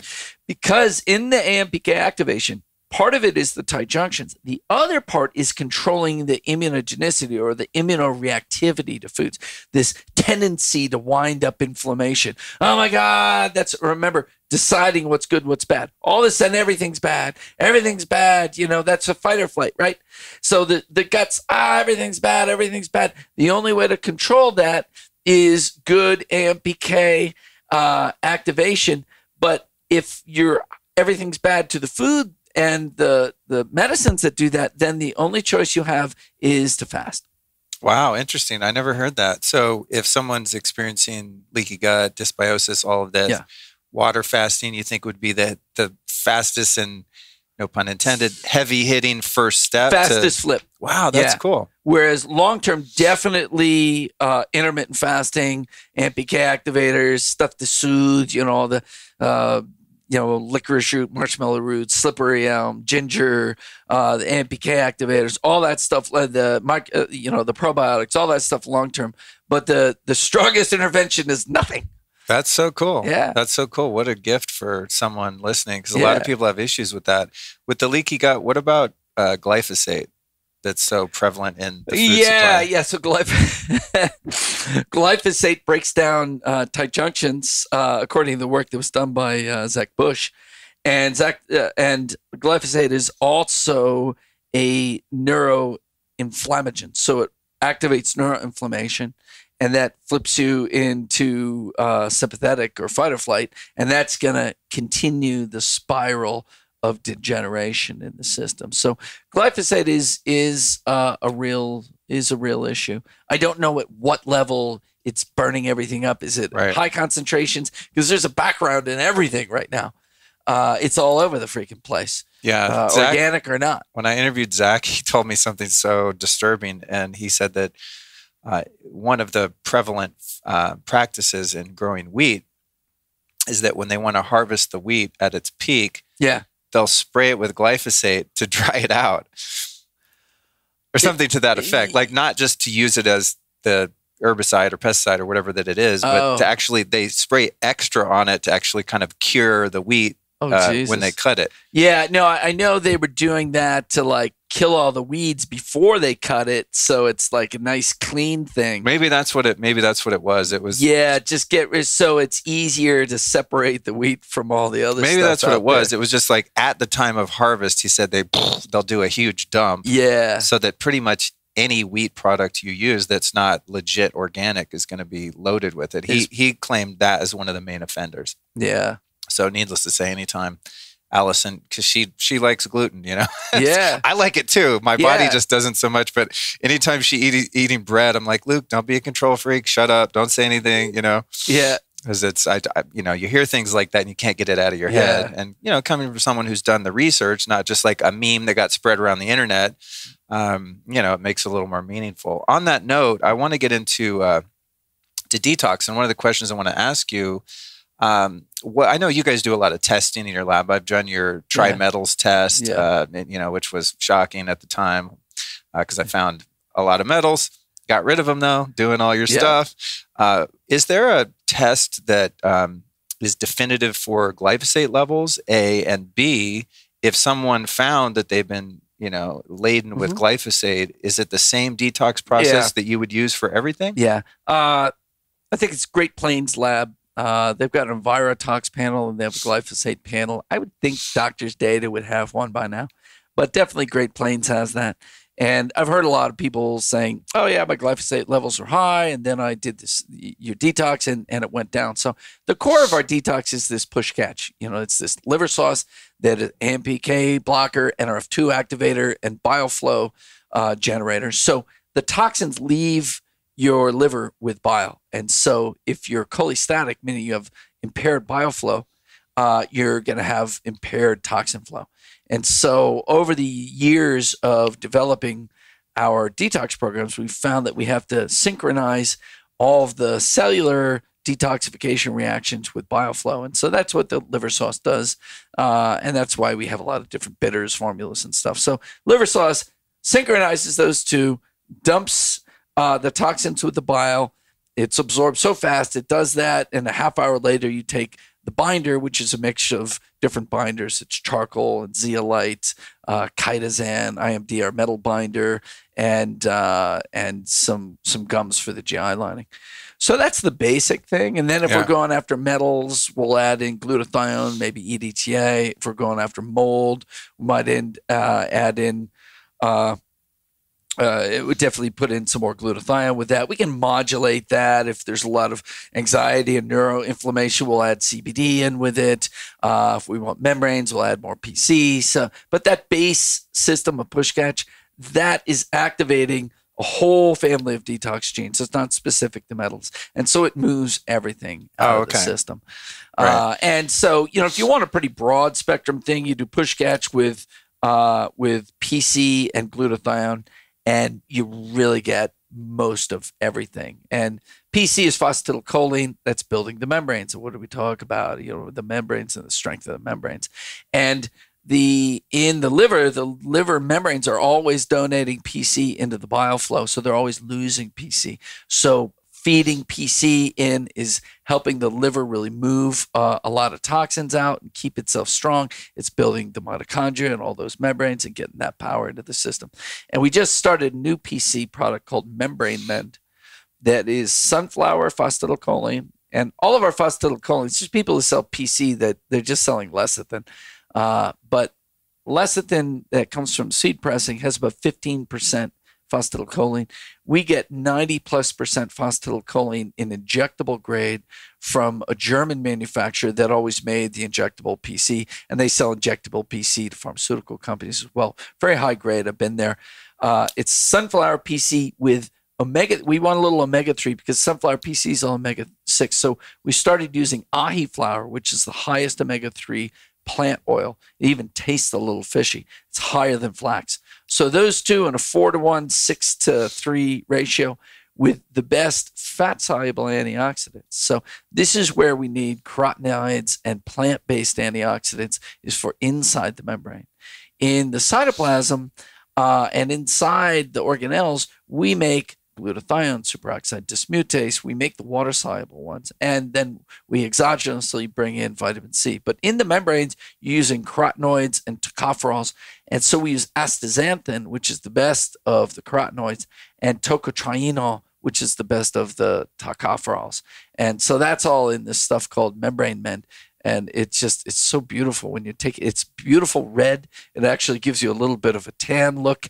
Because of the astaxanthin goes into the skin. And that's also solar protective. It's a protect against, as it deposits in your skin, it's a sunscreen for you. I'm so glad you verified that because I've experimented on fair-skinned friends of mine that, I'm like sun worshiper, right? I'm always out in the sun. Vitamin D levels are typically pretty good as a result. And, you hear different memes in the health and wellness scene. Yeah, and I heard that about astaxanthin, and I've tried it on some of my, Irish buddies and whatnot. And that and chaga tea, like a really thick chaga tea, because chaga's got D2 in it. Oh. And so I get them on astaxanthin and chaga tea every day, and they build up their solar callus super fast and can hang out in the sun with us olive skin folks. Yeah. So it works, but you're the first super smart guy I've heard actually indicate that as well. Well, it's becoming a big thing because sunscreens are being made illegal around the world because it's actually the sunscreens that are leading to the collapse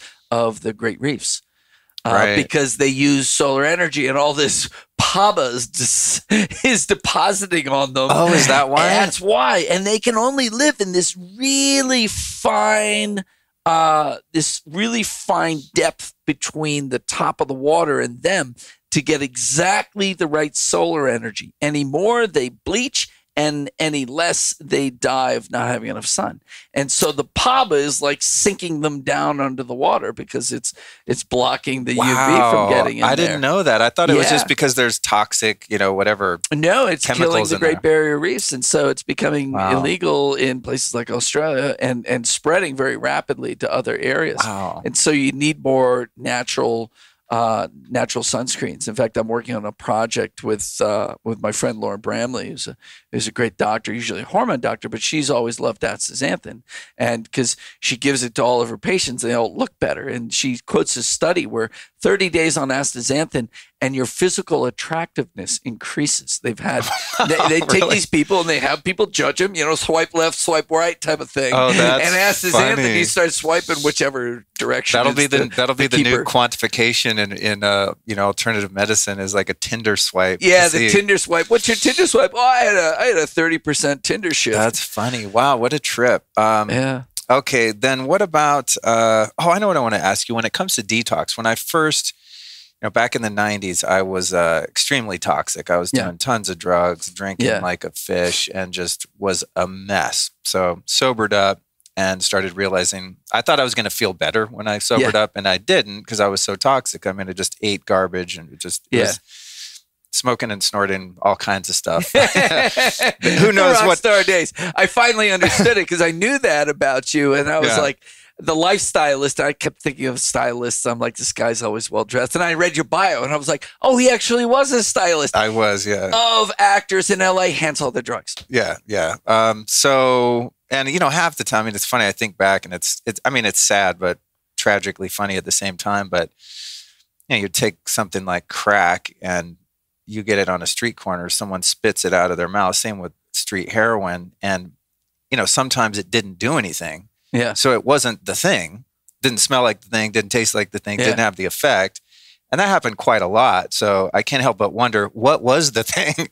You know what I mean? Like, what kind of shit was I putting in my body? Yeah. Not just the drugs that are actually pure and also bad and toxic. But the bad ones, Yeah, but I mean, just like, just the excipients, the cutters. All that stuff, like Mexican tar heroin. I don't even know what that shit is. Some people say it's like baby laxative. There's all kinds of weird theories. Yeah, up the nose, baby laxative and cutting in there. And then, like cocaine, it was probably mostly speed with all these cutters. It was like I only had real cocaine when I was down for stem cells in Colombia.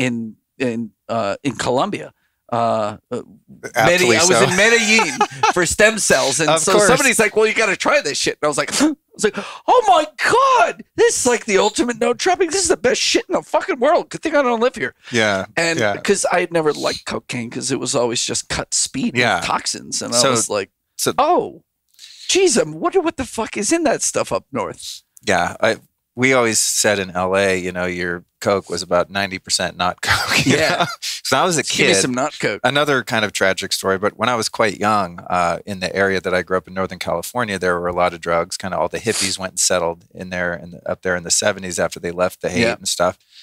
And I was able to procure cocaine at a pretty young age, 9, 10 years old. Oh, Jesus. Yeah, I know. It's where I've had a weird life. So that was my introduction to it. And it was just this euphoric. I mean, you just felt like you were on top of the world. Yeah. I used to listen to Black Sabbath Snowblind with my Walkman, riding my skateboard, just going, cocaine, yeah. And then, some years later, moved to LA and let's get some Coke, man. And I'd start to be like, what is this shit? You guys, it doesn't even numb your face. Like, what is happening? Anyway, I digressed. Whole point there is I was in dire need of detox. This is Quicksilver, push, catch, sophisticated system. So I found this guy named Dr. Richard Schultz, who was like a raw food, vegan, like a student of Dr. Christopher, like old school American herbalist. And he made great formulas, still does, the American Botanical Pharmacy. Yeah. So they do, gallbladder flushes and, juice fasts and all this stuff. But his primary focus, the first thing he'd get you on was bowel cleansing. Yeah. So you take this kind of bentonite clay, and then you take these herbs, some laxatives, these laxative herbs, and you'd increase the number of herbs every day. Yeah. And his theory was, you don't want to start detoxing the organs, the eliminatory organs, until you get the GI, until you make sure that you're actually regular and you're doing the final push, right? Yeah, and it's not just the shit coming out. There's a lot of transporters that are dumping toxins into the GI, and they get all, they talk, especially back in the day, they would talk about that tire tube of rubber-like stuff coating that.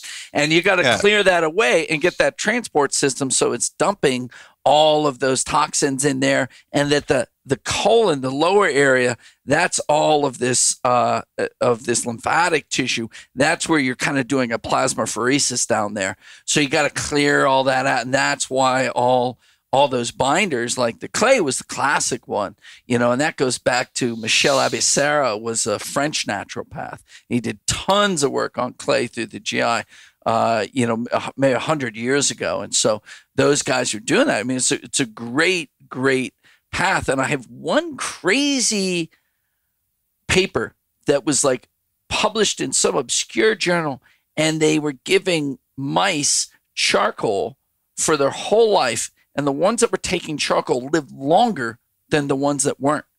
And they called it a third organ or a fourth organ of elimination. And wow. We're increasing the body's ability to remove metabolic toxins. And, this is at the same time where like doctors and stuff are saying, if you have a liver, then you're detoxifying fine.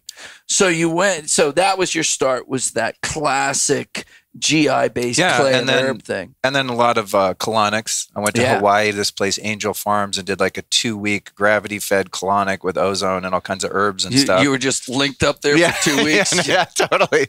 No, it was like you're on the table for 2 hours a day. And then at the end of each, there's maybe 6 or 8 people there. And it was like a gross, but also really interesting thing. If somebody came out of their little station and everything that came out of you be like in a tub afterward. Yeah. And so you couldn't help but peek in there. And you would see some people with those tubes you described, like this whole like kind of mucosal lining kind of thing would come out.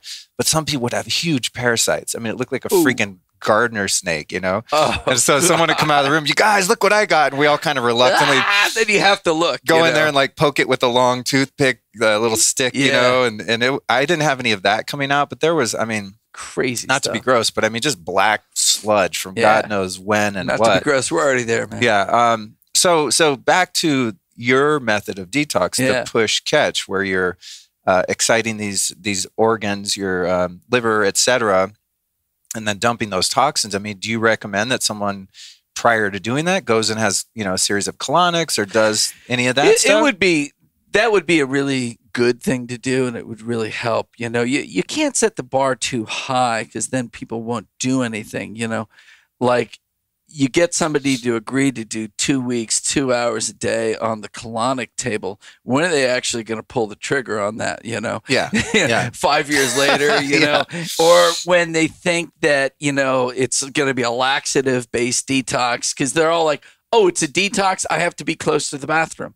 And so it's like, no, not necessarily. So here we're working from mobilizing stuff out of the liver and catching it there, and then cleaning as much as it goes through of the colon out as we can. But we're not getting down to that level. We probably are to some degree slowly breaking down those big tubes of biofilm down there. But that is so there's the upper GI detox and the lower GI detox. So think of the upper GI detox as the primary chemical detoxification zone. And that's where all these transporters that move toxin conjugates, they're all going through the liver, and they're also along the upper GI. And as you get progressively farther down the GI, you have less and less of this chemical detoxification, more and more buildup of this big microbiome and its control, and then a lot of this water exchange going down in the lower GI. So lower GI at the most high level of doing colonics is more like plasmapheresis, like cleaning up your plasma. And at the upper end, it's more of this chemical detoxification. So if you do both, that's absolutely the best. Yeah. And doing that cleanup on the lower GI will help the whole body start dumping everything. But we found that you can go in, you get this upper GI thing working separate from doing the lower GI work. And it will help it. But yeah, it would always be best if you do colonics too, but you don't have to. Okay.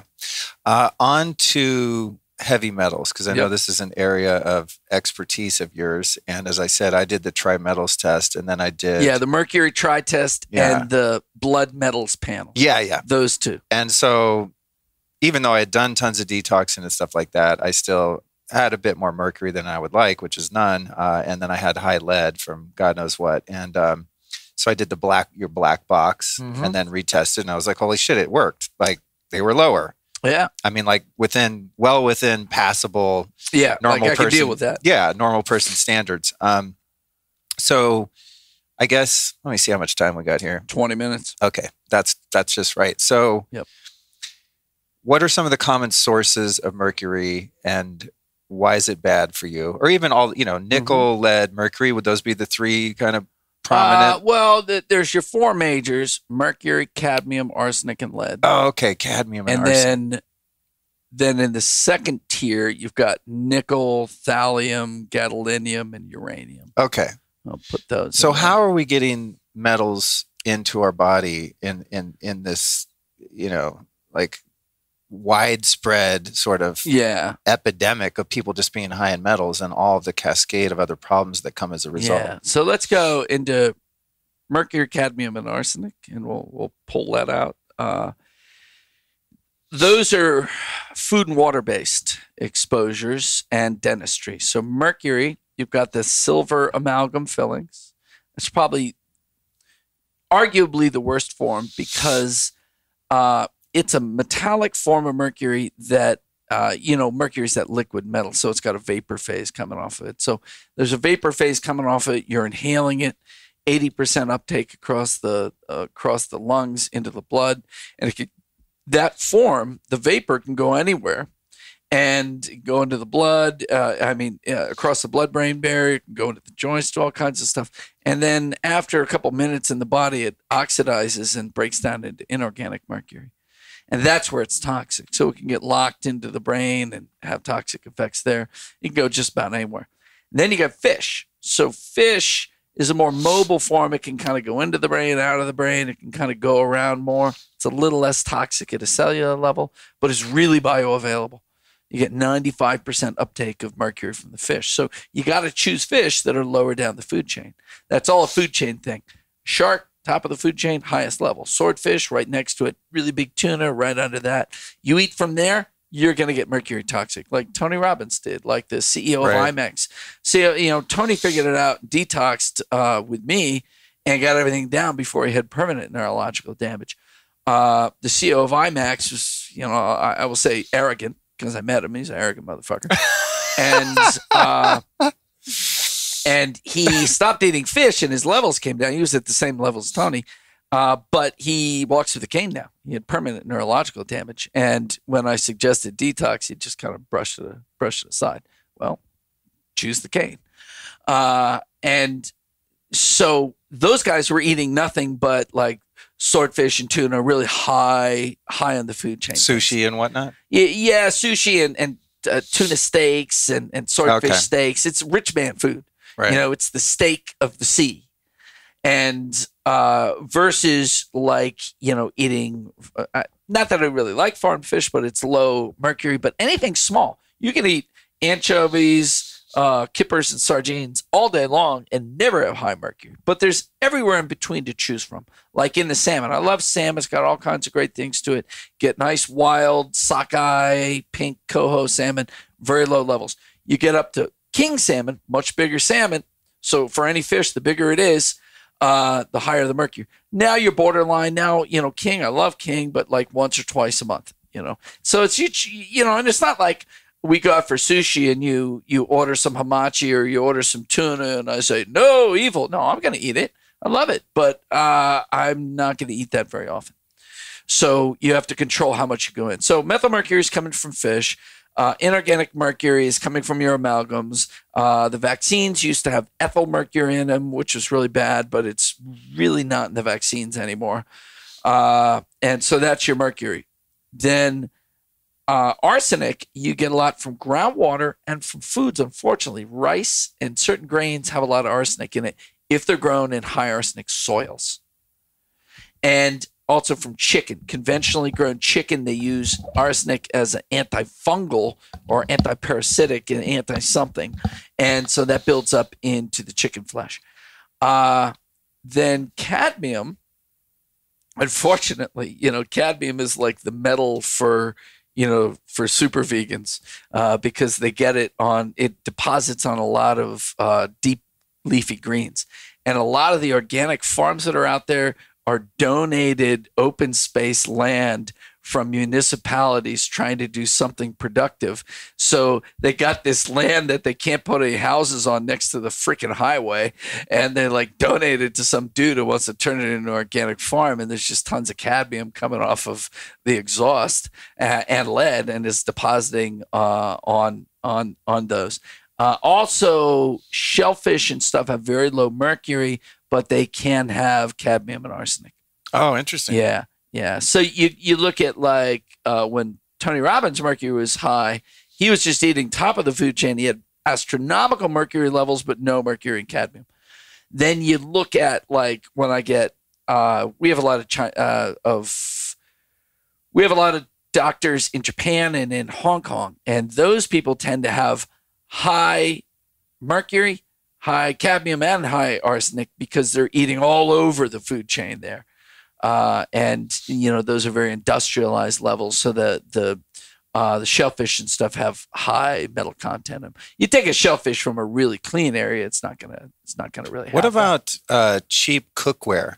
These amalgam metals that they're calling stainless steel, or just the cheap ones. I mean, we obviously don't want to be cooking nickel in Teflon, but they'll have nickel in there, right? Nickel is in the bad stainless steel. You get nickel, and so nickel is really immunotoxic. People get allergies to nickel, just like people who can't use cheap jewelry.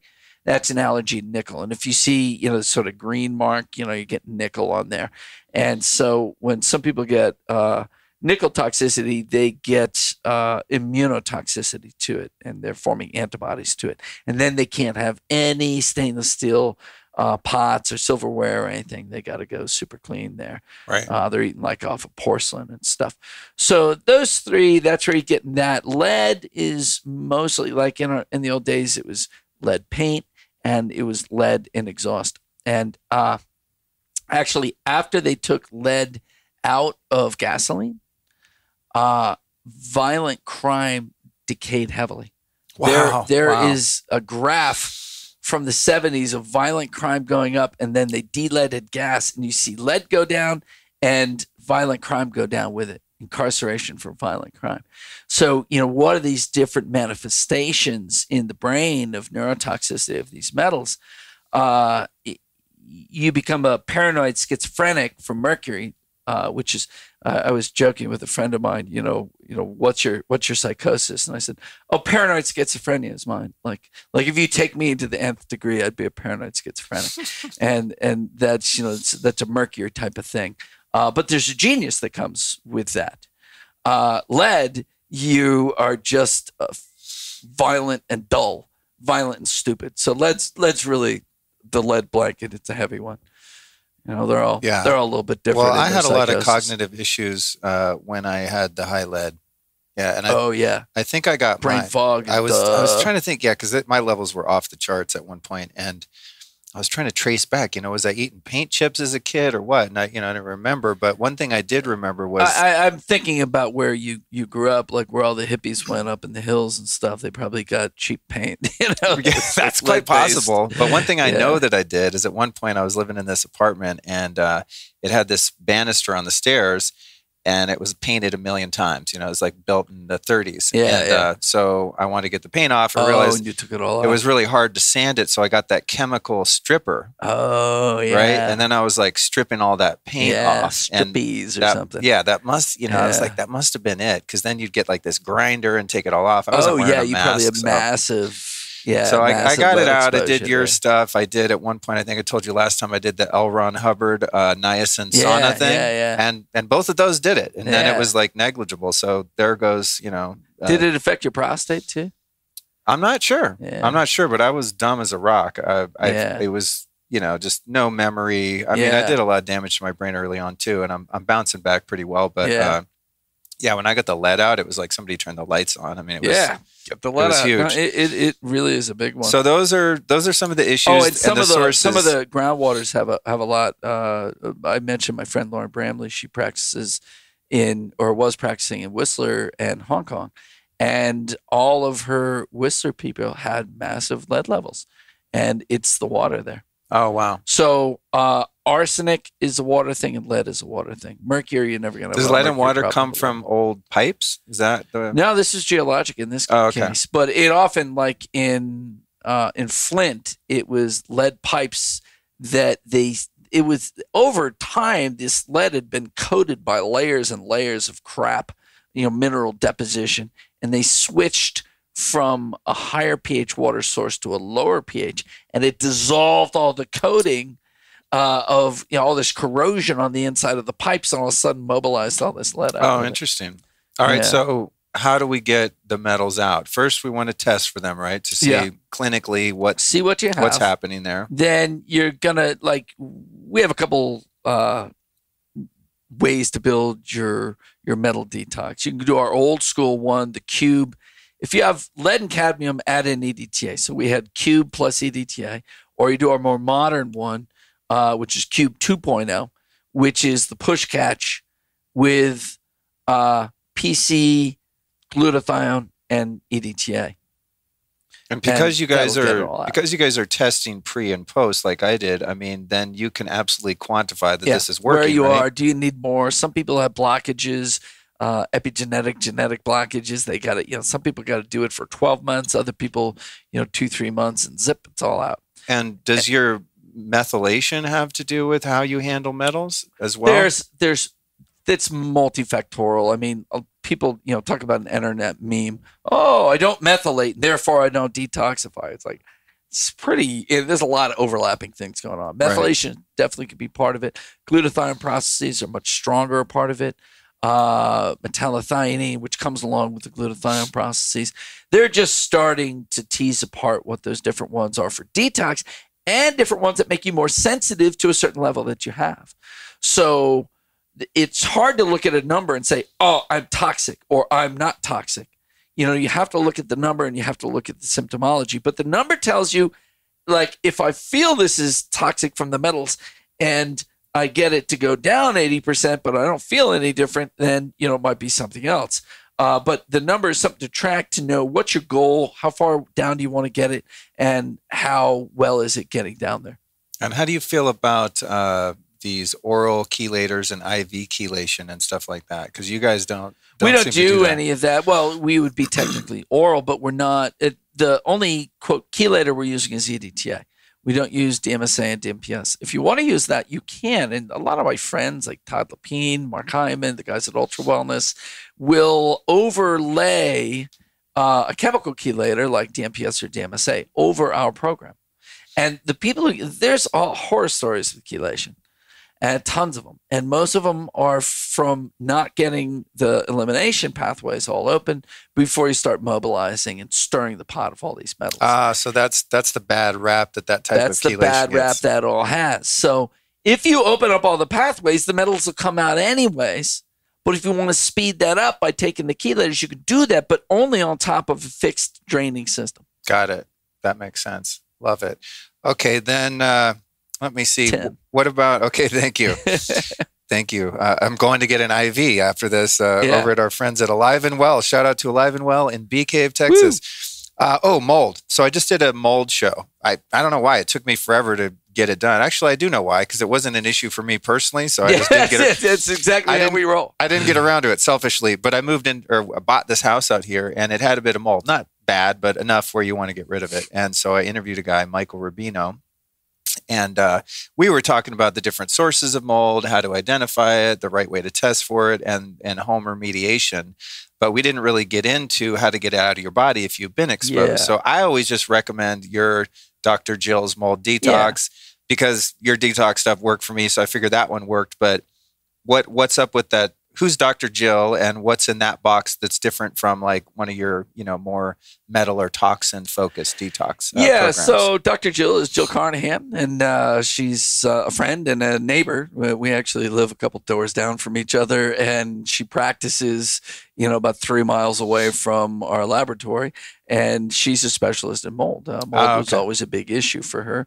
And so it's based around that push catch with a couple of add-ons. There's a glutathione source in there.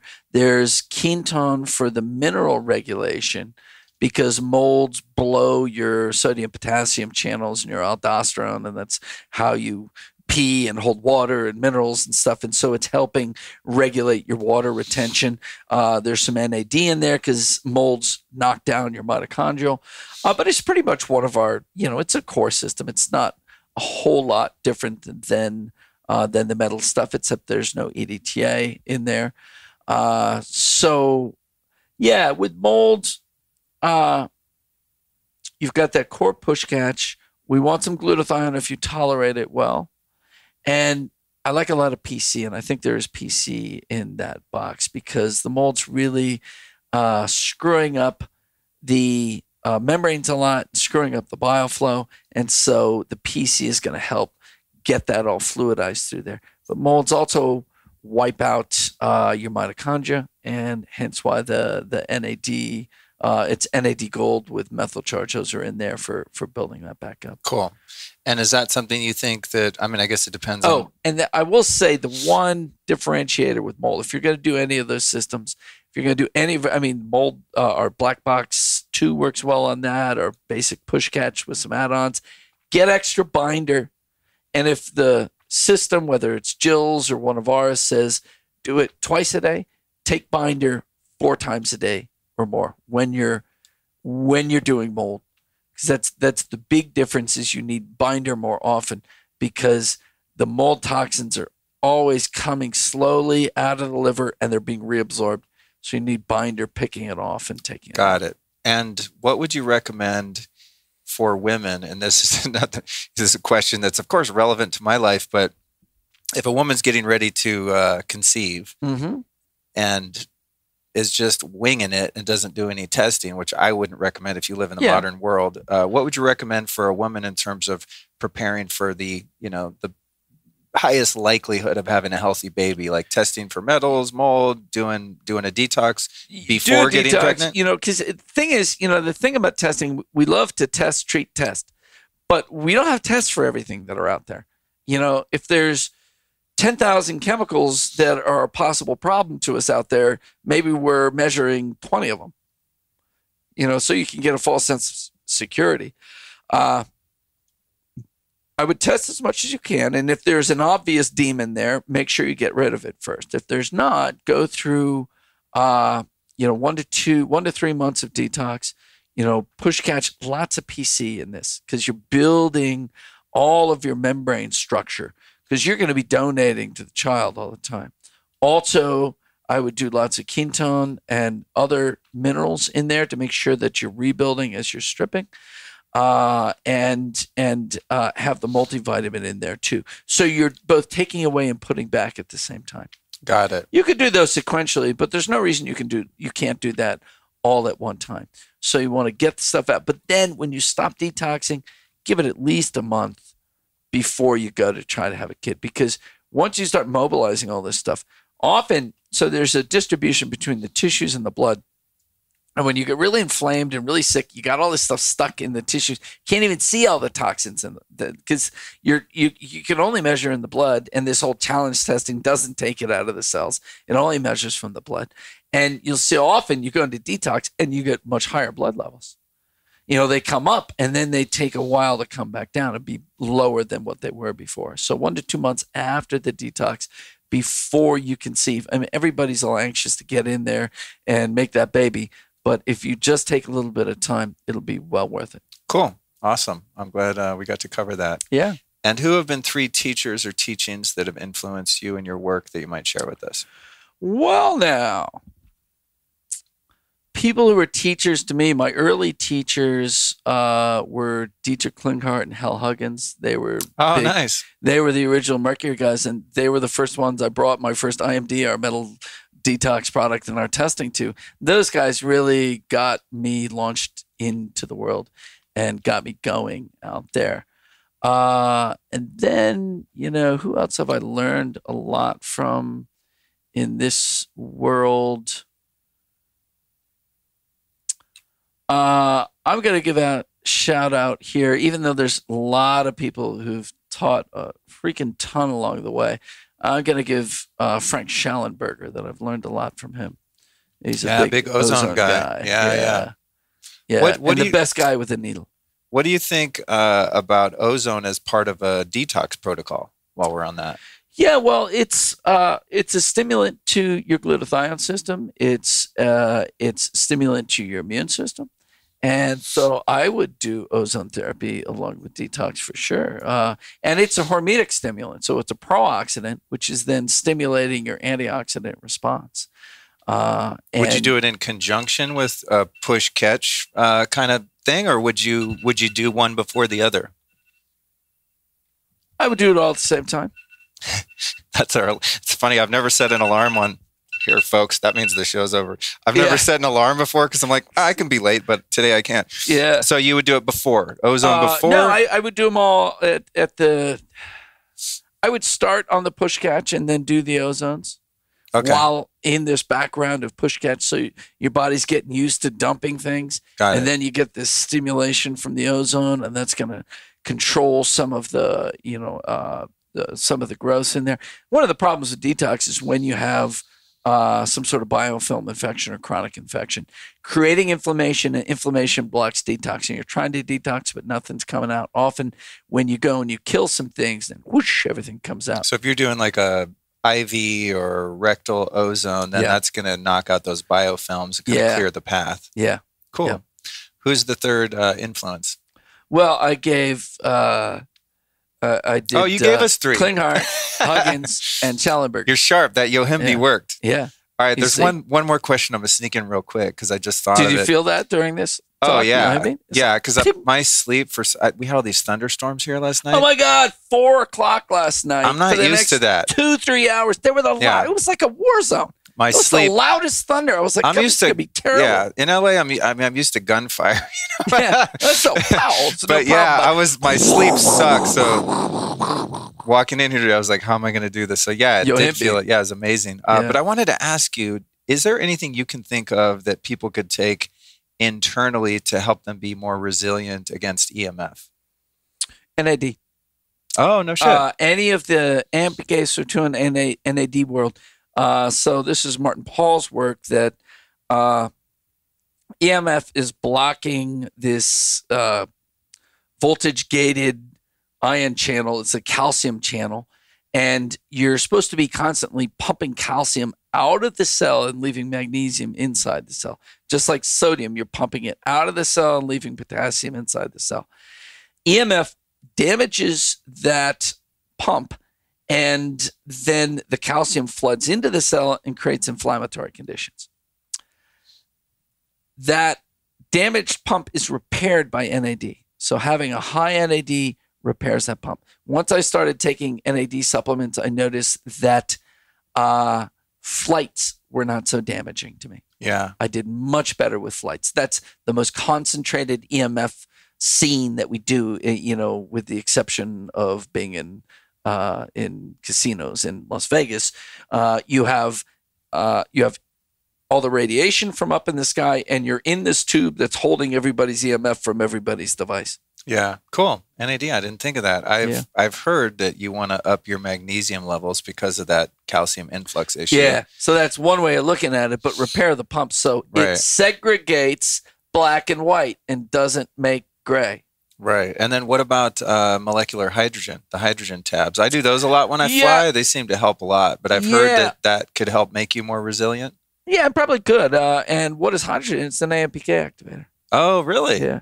Oh, no shit. Yeah. That's cool. I didn't know that. Light NRF2, pretty good AMPK activation. That's why it's used in all these weight loss scenarios. Got it. Cool. All right, dude. Where can we find you? QuicksilverScientific.com? QuicksilverScientific.com. Dr. Christopher Shade on Instagram. Numerous other Instagram and Facebook sites for Quicksilver that I don't control. But it's really the QuicksilverScientific.com, and you'll be split into a consumer or a practitioner site. Practitioner site just has more data sheets and access to different things that aren't on the consumer site. But we do a lot of webinars. There's a lot of podcasts of me out there. Yeah. So there's a lot of educational resources. Yeah, thanks, dude. You're a wealth of information. And thanks again for coming out to Austin to see me. Oh, it's great to see you. Yeah, and it's great to be in person. Yeah, touch, it is. Yeah, human touch. I'm not even gonna wash my hand afterward because my immune system's on point. That? You know it. Yeah. All right, dude. Thanks for coming out. Thank you. Well, what a roller coaster ride that was, my friends. Thank you so much for joining me and giving me the opportunity to sit down with Dr. Chris Shade again. As I said in the intro, he really does have a rare blend of intelligence and humor. And I think those go so well together. It makes for a fun conversation for me as a host. Sometimes you might meet someone who's hilarious and lighthearted and fun, but might not necessarily be able to teach you anything other than the virtue of that attitude. And other times you meet someone who's brilliant, but perhaps they get so deep in the weeds on the science and the complexities of their area of expertise that it's kind of hard to follow and stay engaged. And I guess in the worst case scenario, perhaps even boring. So this was a cool episode for me to record. I always learn so much when I'm in the same room with this guy. And I think right now, those topics around detox and immunity are super important. And hopefully we weren't too explicit in this conversation as to get it banned from the intraweb. You have to be very mindful about how you say things today, unfortunately. But I think, and really what my goal was to provide information that would be timeless and useful around some of these topics like metals, mercury, mold, ways to detox safely and effectively, etc. And of course, as you learned, when we are less toxic, our immune system works a lot better.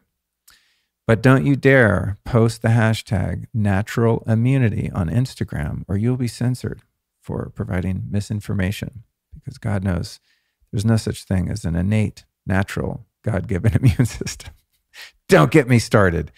But seriously, thanks so much for joining me on this one. If you were inspired or entertained, do us all a huge favor and just share this on social media or text it to a couple friends. And I want to let you know that next week's episode is a real barn burner, man. It's incredible, to be honest. Not because it's my show, obviously, but the guest. It's Dr. Lana Morrow. She's got a company called Think Interfaces. The episode's called The Ultimate Brain Upgrade for Dopamine, Focus, PTSD, Mood, and Anxiety. Dr. Lana is another PhD. I got a lot of fancy pants people on the show. She's a PhD neuroscientist, originally from Italy, via New York City. She just moved to Austin. So lucky me, I finally, after talking to her for the past couple of years and learning a lot from her just privately, finally got to sit down in a room with her. And what was maybe even cooler is that she had her technology, this Think system with her. It's small. And we did 6 sessions of brain training around the time of this interview. I think this was kind of right in the middle of those sessions. And it's just been such a massive upgrade for my mental function. I mean, just my capacity to focus, just how relaxed I feel. It just was a massive, massive shift for me. And it's something that she invented and has patented and is now kind of for the first time coming out into the world with this Think training. And so I'm really stoked to share that with you. I mean, I find a lot of things and a lot of them help and a lot of them work. And when they do, I do my best to share them with you and anyone that follows me on social media. But this one was very unique and very special, what she does. It's just, I don't know, my brain feels awesome and I feel smarter than I ever have in my life, which has been a challenge for me at times. I haven't felt that bright because I've had so much brain fog and quite frankly, did a lot of damage to my brain when I was young and eager for exogenous chemicals. So it's been a journey kind of getting back or even getting better than I was before. And Dr. Lana really helped with that. So next week's episode is going to be a really special one for me and hopefully for you as well. I think we went about 2 hours and we talked about everything there is to know about the brain. And not like you can do that in 2 hours, but at least enough to cram into a podcast, and then went into how she developed her technology and how it works and why it's so effective for so many things. And when I find something like that, man, I'm just like, I can't wait for people to hear this, especially because she's not done a lot of media, because she's been doing research for, I think, like 25 years. So she spent a lot of time in the lab and not so much time on the mic. So that's going to be very fun.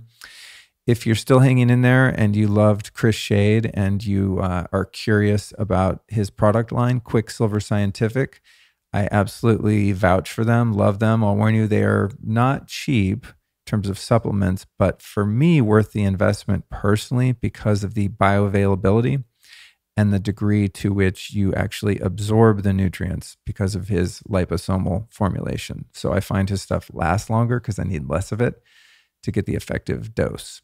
And you can get that at quicksilverscientific.com. And if you use the code STORY10, you'll save 10% off your first order. So if you already order stuff from them, the code is not going to do anything.